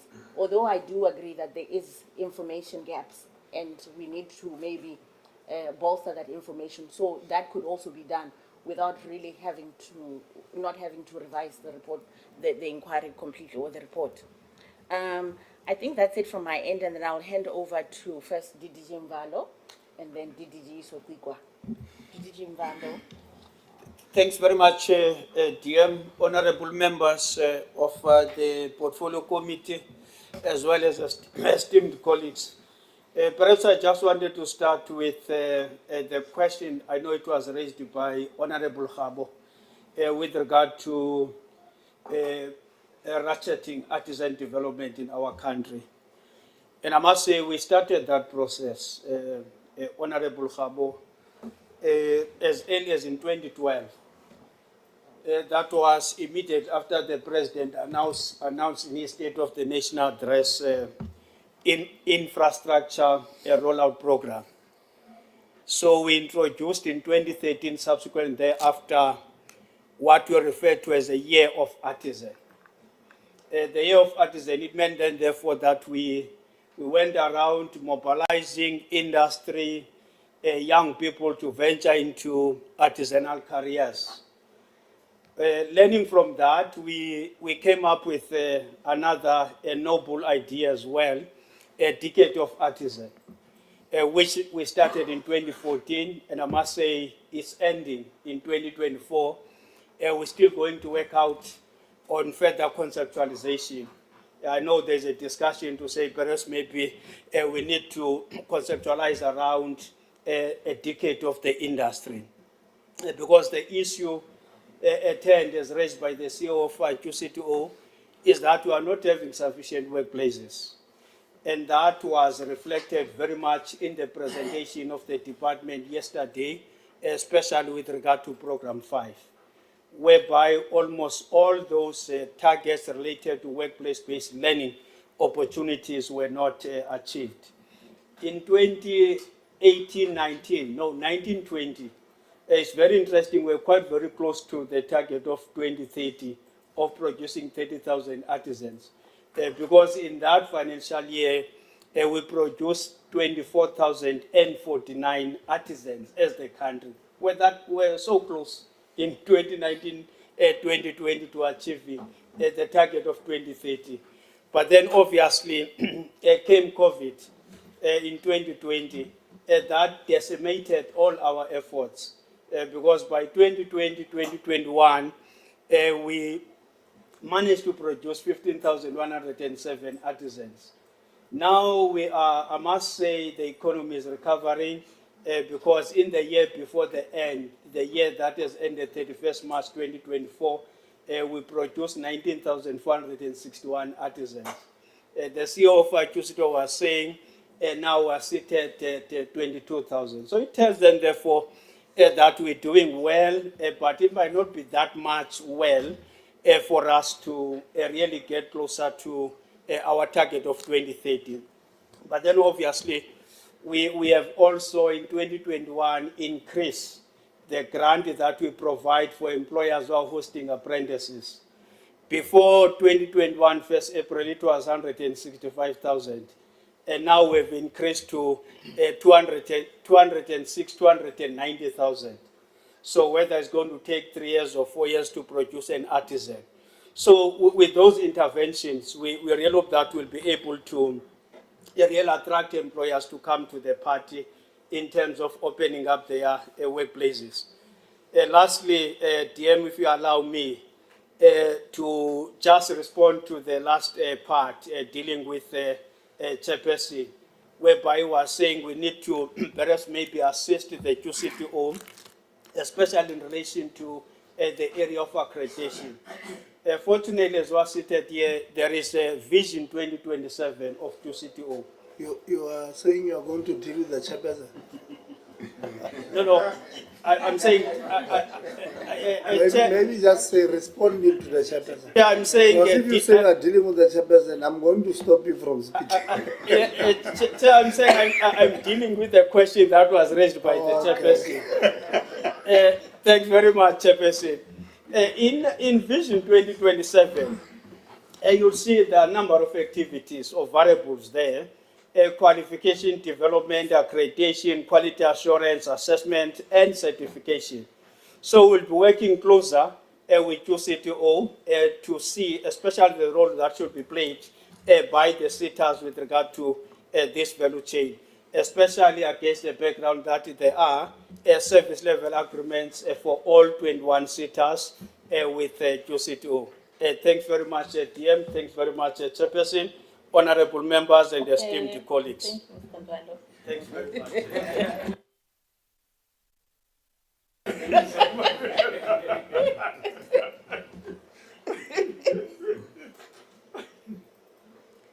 Thank you, Chair. On the side of the department with regards to some of the questions, Let me start off with Honourable Chikwambana's comments. Yes, we accept that there are challenges. We would plead if you could share your emails with us. We will respect all anonymity. It helps us to, what we then do, as soon as we receive these letters, we write to the university and ask them to respond. And the legal actions follow that way. Always evidence-based decision-making. And then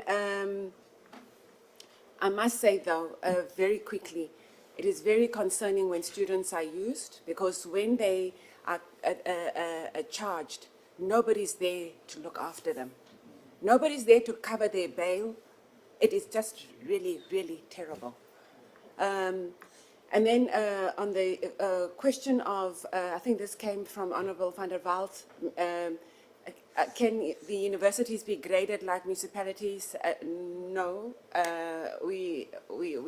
It would just get us into all kinds of trouble. Sorry, Chair, I didn't mean like, I just mentioned an example of a grading system Okay. or format. Okay. Honourable van der Walt. Okay. All right. So that is, yes, there are challenges there, but we do have types of universities as per institutional types, speaking to size and mandate. But yes, there are complexities around that, but I do think it is a point to start considering on how do we standardize. So there is value in thinking about how we start doing that. And then the question, I think, is from Honourable Lowe on how the department will address the budget deficit.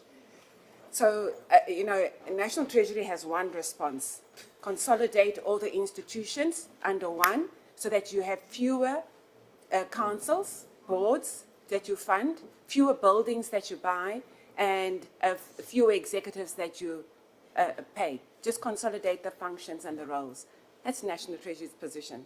And that's what we are supposed to do, so that we have more funds for the work as per the... But that, of course, requires review of the Higher Education Act. But National Treasury's recipe is consolidate. You have too many entities. That's the easy answer. The more difficult one is that it is important for the institutions to be self-sustaining over time, given the pressures that we are facing. And we have encouraged them, including the CHE, to do so. On the, and then the other point, I think, raised by you, Chair, are the why councils are, fighting for tenders and so on. I do appreciate that you intend inviting the universities to Parliament, because then it sensitizes our society to how things happen. That students are not, they are very vulnerable in these spaces, which is why we have an induction session every year training students on leadership, and it's led by DM Manamela. It's precisely to start managing these things, but they're extremely vulnerable. Thank you, Chair. We welcome that, and we certainly will support you. On those few notes, thank you very much, DM, for the opportunity. That's it from our end, Chair. Thank you. No, thank you very much, colleagues. We've now come to the end of our meeting. We really appreciate the leadership of the two entities who came to present today. You continue to show that the minimum requirements from the Auditor General is that submit your annual financial statements on time. Make sure you prepare them according to the regulations. When you give out tenders, follow certain framework. Explain all the targets, why you are saying you have achieved them. Show evidence on such, and you have shown us that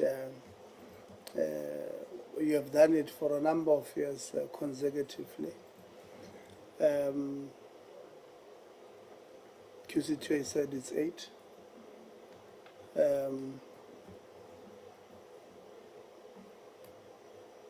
Yesterday we're meeting services SETA. They are on 5 in a row now, but it's on the wrong side. You are 8 in a row on the other side. We have asked the department that they must look at having pairing. You know, in Gauteng, we have something in schools that we call twinning of schools. So where a school in Sandton has the sports ground of rugby, soccer, cricket, and just across the road in Weinberg or in Alex, the school does not have those grounds. So we twin them and say, because we are both public schools, both benefiting from public funds, we are using the sports grounds on Tuesday and Wednesday. This school will use them on Monday and Wednesday, and Wednesday and Thursday. So that's what we are calling the twinning part of it. So we're hoping the department had us yesterday when we said there are pockets of excellence.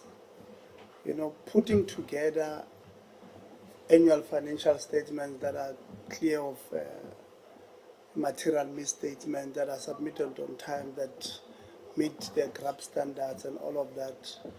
You have at least 2 CFOs here today who have shown that they do that regularly, they do that well. So why don't you twin those ones who are struggling with the CTAs? Say, services CTA are twinning you with QCTO. So when they are receiving reports, maybe the problem is not even the CEO function. Maybe it comes from internal audit. Maybe it comes from the audit committee. But you know, in order for you to know, we must learn from others. So we're hoping department you've had us, and you look at the problems, the problematic entities, so to speak, especially with the basics. I mean, for me, putting together an annual financial statement as CFO, I made an example about you yesterday that when in your department you have submitted on time, you have submitted good statements, but entities under you, they've submitted wrong ones. You know, so let's try and find, use the capacity that we have, the human resources that we have to try and assist them. Even if it's once a month, you sit down with your twinning partner, you say, no, this is where, this one you'll get it wrong. Your audit committee on this one is not right. You know, your audit, internal audit on this one, they are not giving you a good advice. This is how we must try and do it. Then if the problem is that internal audit, we then bring the internal audit on the entities that are doing good work. You know, I said to Auditor General, the next 2 years, as this committee, we are going to dedicate our time in getting the basics right and getting, because DDGs and Deputy Minister, I hold a strong belief that the Department of Higher Education and Training is actually a government within a government. It should play a critical role in addressing societal problems.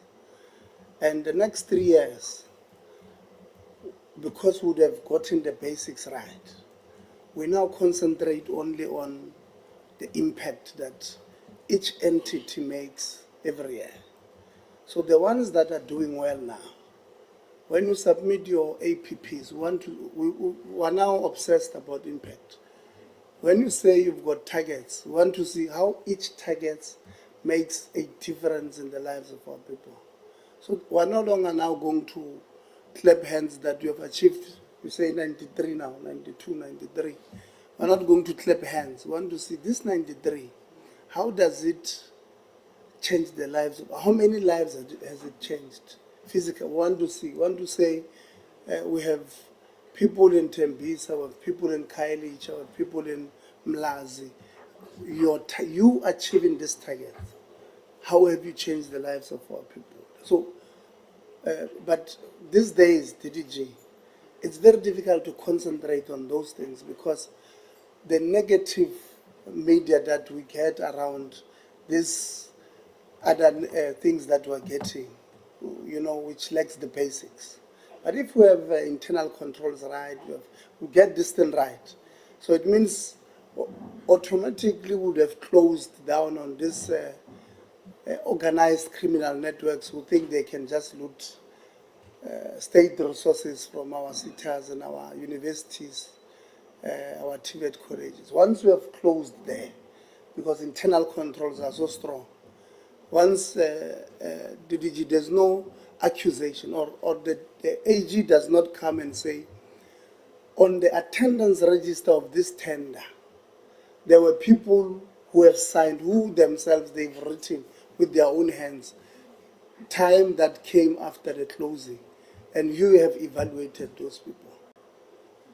Once we get past those stages, then we get into the real meat of what the department must achieve. It is this department that must resolve the skills needs of this country. When industry says, I need 30,000 artisans every year, we should be saying, we're producing 35. What are we going to do with the 5?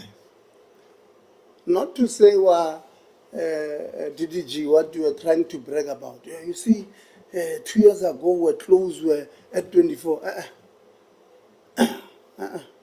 So we should be saying, we're producing 35. Industry, you say you need 30, we're producing 35. So industry creates space for the 5 that we're producing every year.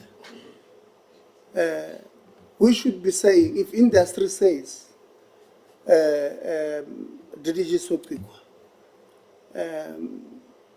we need 15,000 professors or PhD graduates every year. We should be saying we're producing 18 in the capacity that we have. What are we going to do with the 3,000? So we should be, producing more than what industry wants, so that industry can expand themselves. When that happens, then it means it grows the economy, it reduces unemployment, immediately deals with poverty. So the triple challenges that are facing the people of this country are then responded to immediately when our department is solid. So we're hoping, department, you've heard us. You are going to help entities that are not doing well. We've asked you a few things, DDG Mvalo. Your department is not responding to us on time. About 2 weeks ago, we reminded you that we need a list of all executives in your cities who have been in the cities for the past 10 years. We've asked you, when we said, we've even drawn a table for you, how to fill it. Well, now what you do, you take that list, you submit it to a specific city, they give you that information. Because there are certain things that we're not going to get right with the people who've created the same problems. Is it Einstein who says insanity is doing the same thing over and over again and expecting different results? We want to have a different, it's the renewal of the city space. But you can't do it. There are certain people who are not going to be fit to be part of the renewed city space. They are just not going to be there. Because when they look at the cities, they look at something else than what we want to achieve there. They are not worried about how many artisans you produce. There are people who are just worried how much money are they going to make. So that's the part of the unrenewed people we don't want. We want people who are going to say, we have young people in this country between the ages of 18 and 34 who are unemployed. In 3 years, we want to have cut that number by more than half. Those are the people we want. We want people who are going to say, we're no longer going to fund these short courses that we don't know.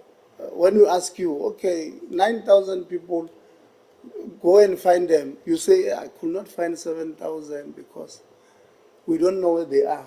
So you've trained people on what when you don't even know where they are? Because if you have trained somebody and you have trained them well, you should be able to go to industry and say, I've produced this person with this ID because, you know, we are in the same constituency. Can you check in your database?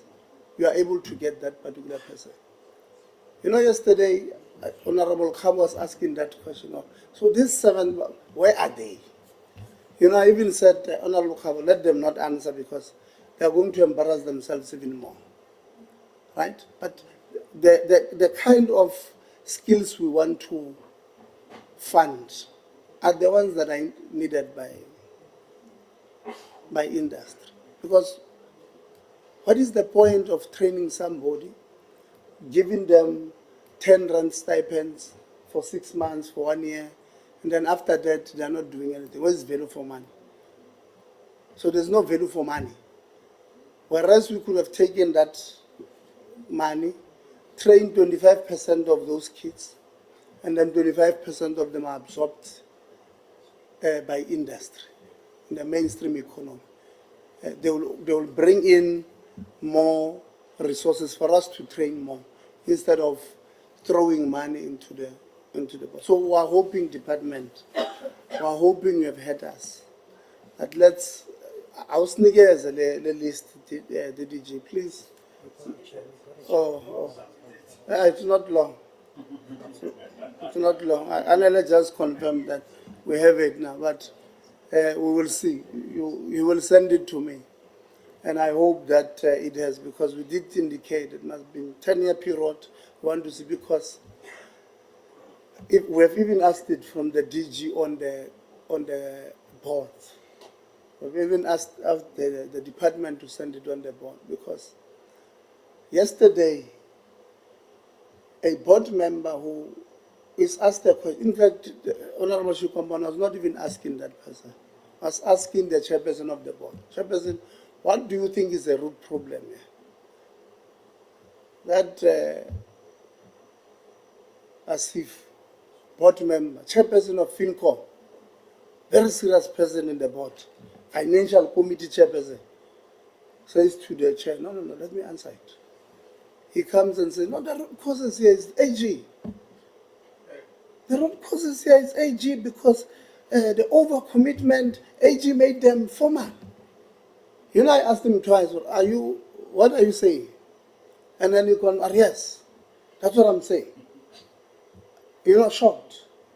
And that's the attitude, you know, even with confidence. He is part of a board. Your department, your QCTO has 100 million. You take out tenders, you give people appointment letters of 1 billion. And then when we ask you, what is the root problem? You say, no, AG, you see those letters? It was just contingent liabilities. It was not really liabilities. Yeah? And then he says, and he was part of that board, he says, no, problem AG who came and said, those are commitments and we must fulfill them, or go to those people and cancel.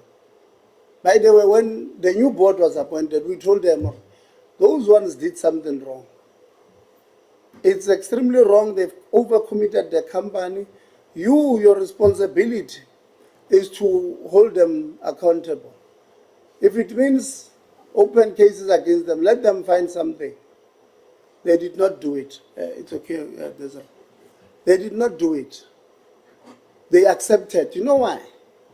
Honorable DDG Mval, it's one of your Skills Development Act that I personally have a problem with, about the retention of board members. The good thing, I understand where it comes from, about institutional memory and all of that. But unfortunately, you are using it wrongly. You are using it to reward people who are not assisting. People are creating problems. The same guy, I asked him, okay, were you part of this board last time? He says, yeah. So how do, Nami, I think I was just doing what Einstein was talking about. Because he's part of those that approved this overcommitment. How dare I think that he's going to say that's the problem? Because he's not going to say, no, we created this thing. He was obviously going to look at somebody else. It's like these people who commit GBV. When you ask them, they always blame the woman. Yeah, Mary, she put too much salt on the meat. Does that mean you must beat her now? No, but she did not change put the blankets that I like. Imagine. They always have excuses. So now that you are saying we have received, we are going to look at it. Board members, don't be surprised. NSA, they're not here. We have asked the department, working with NSA, to do an evaluation of all board members. Because we want to know, in each board, what was the individual's contribution in the past 5 years?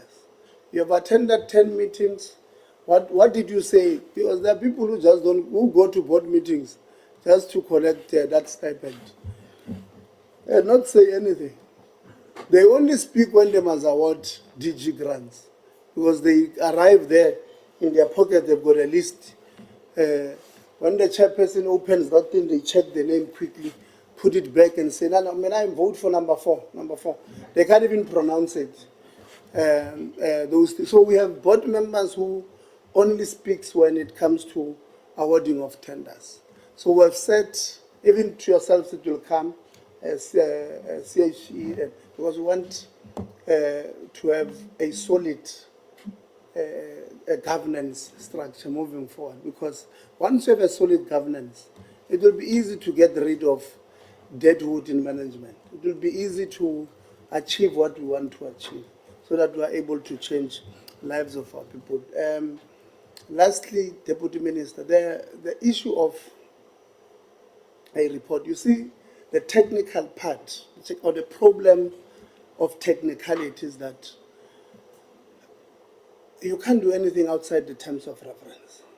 If you put anything there that was not part of the terms of reference, it becomes a case that somebody can contest your report. Let's say, for an example, you are saying, what we are saying, CHE, department must fund you to go and check. Out of, obviously you update, but out of these things, what was the nature of our councils? Because many of them would have changed dramatically. When at this institution called, let's say, UCT, how many council members were there, DDG? Did we have a full constituted council? If it was not full, what was the problem? Who was not in? Sometimes you find that you don't even have ministerial deployees at the time, or you don't have external members, it's only internal members who have their own, they know if I go there, because these councils have got more than 8 people, many of them, more than 8 people from internal. Who is their boss there? It's the Vice-Chancellor. When these things were being dealt with, of salaries, were these people present? In your report currently, you did not cover those things.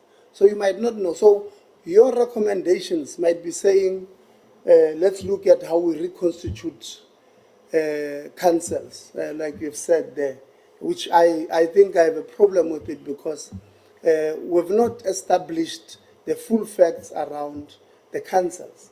Whether you are saying maybe let's put academic requirements, let's put, and all of those. So we're likely going to have, if we continue this, we're going to have a problem of accepting recommendations that, we've not really tested in terms of, which university, for an example, where it was only the council chair who agreed on the remuneration.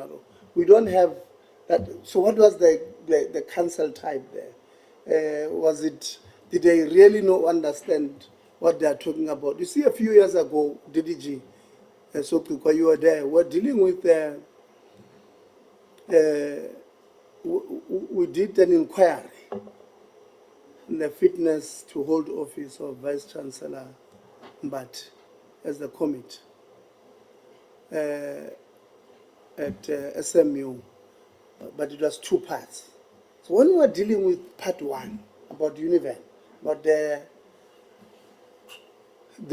background at Univen, you don't realize that council had a problem. There was one member of EXCO who appeared. When we asked them, you are part of a 2-member legal team to go look for or the problems with the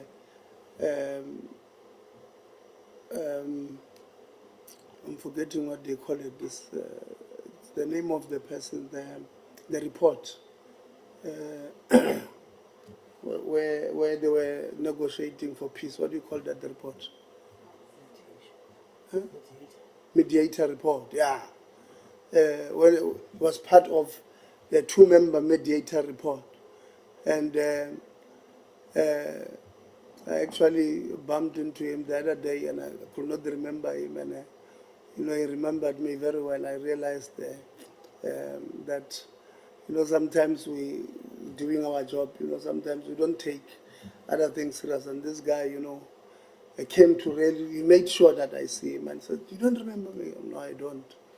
And he said, no, it's Miss Banban, and the name does not come, because it's been 3-4 years now. The name does not come. Then he reminds me who he is.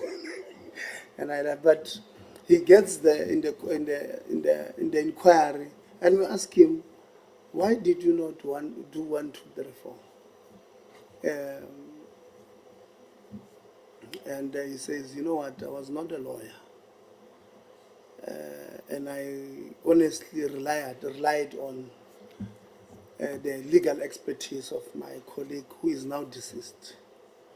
Yes, the report was ours, but me, I did not even know these were the contents because I had solely relied on the legal expertise of my colleague. And this guy is is a serious person in society, serving in other boards, including this one of builders, what do you call it? CIDB at the time, yeah.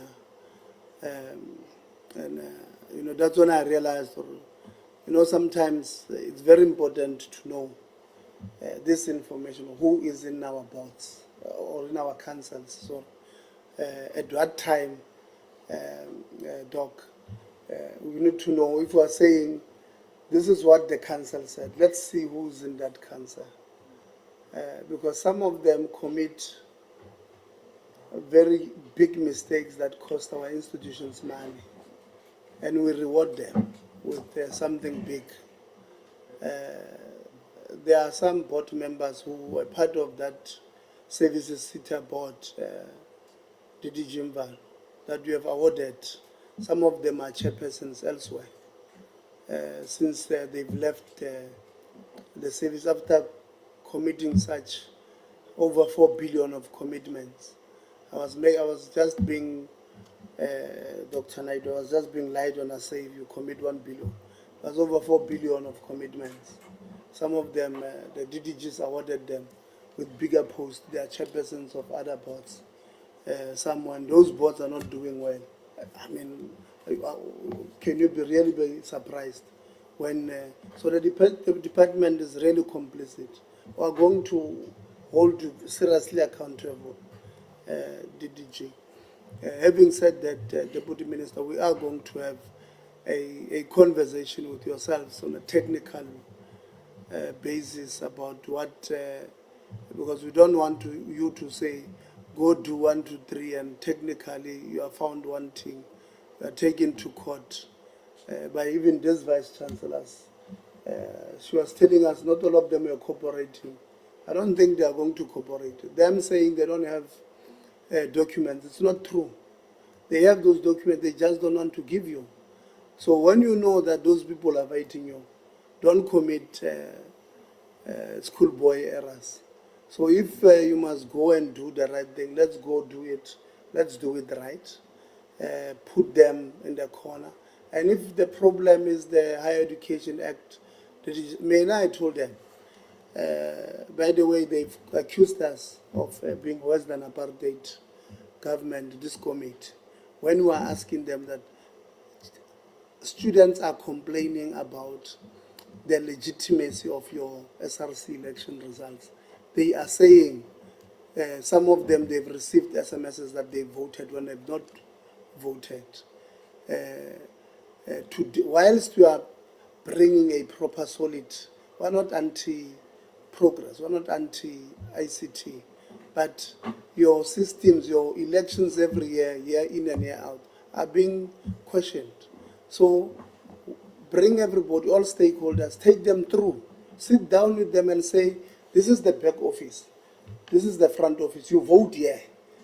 This one says, you know, you take a camera that side, you shoot what they vote for. We come this side and they just want transparency of the system. You are saying to them, you are not yours, it's just to vote. They will tell you what it says this side. They don't know what it says on this side. And you are saying to them, they must then sign and say that is free and fair. When we asked them, they went, Professor Busungu of Forte went on newspaper, News 24, said those ones are worse than apartheid. In my 30 years in the industry, I've never heard of a parliament wanting, he has never heard of a parliament wanting to defend students. That's what he's saying to us. And that's how we interpreted his attacks. We've listened to his attacks. Huh? We've listened to he has not submitted financial statements. He's telling us we're worse than apartheid. He has not submitted financials, he's late. There are cases there where he comes from at Fort Hare. People are arrested, people have been killed. We're worse than apartheid. So when you are dealing with such people who don't want to account, you know he does not want to account. I don't know how many times they've fought with Minister Blade. I don't know how many times. There was a point where he refused, him and his council refused to meet the minister in Fort Hare. But we were not busy more. Minister Wadarobona were busy. Imagine. We are worse than apartheid. So some of these people, and we know DDG Sotli, that some of them actually even spoke to each other. Or no. In fact, we have received this letter from Parliament. Let's respond. Even that one, that is on your report, University of Limpopo, wrote to us there like we're children. The one that you don't know whether there was a process or not, was given 3 point something from nowhere. Somebody somewhere decided on, they probably met, somewhere and said, we're giving him, just like at UCT. We were busy dealing with UCT last year, where a vice-chancellor, acting vice-chancellor, forms part, DDG, of a council that decides to ask the registrar, you don't know, of the registrar, to say stay in for 1 year. The person had resigned. Or no, I'm going. The acting vice-chancellor forms part of that team that offers him 1 year to stay for 1 year, and they'll give him a handshake, a thank you of 4.1 million if he stays for 1 more year as a bonus. There's nothing wrong, and except that that acting vice chancellor is the brother-in-law to this person, married to, one of them is married to one's sister. When we asked them, we were told, no, where do you enter? Something extremely unethical. It's not only, what we are talking about, it's light. Light. And we are told that was an apartheid government. This meeting stands adjourned. Thank you very much.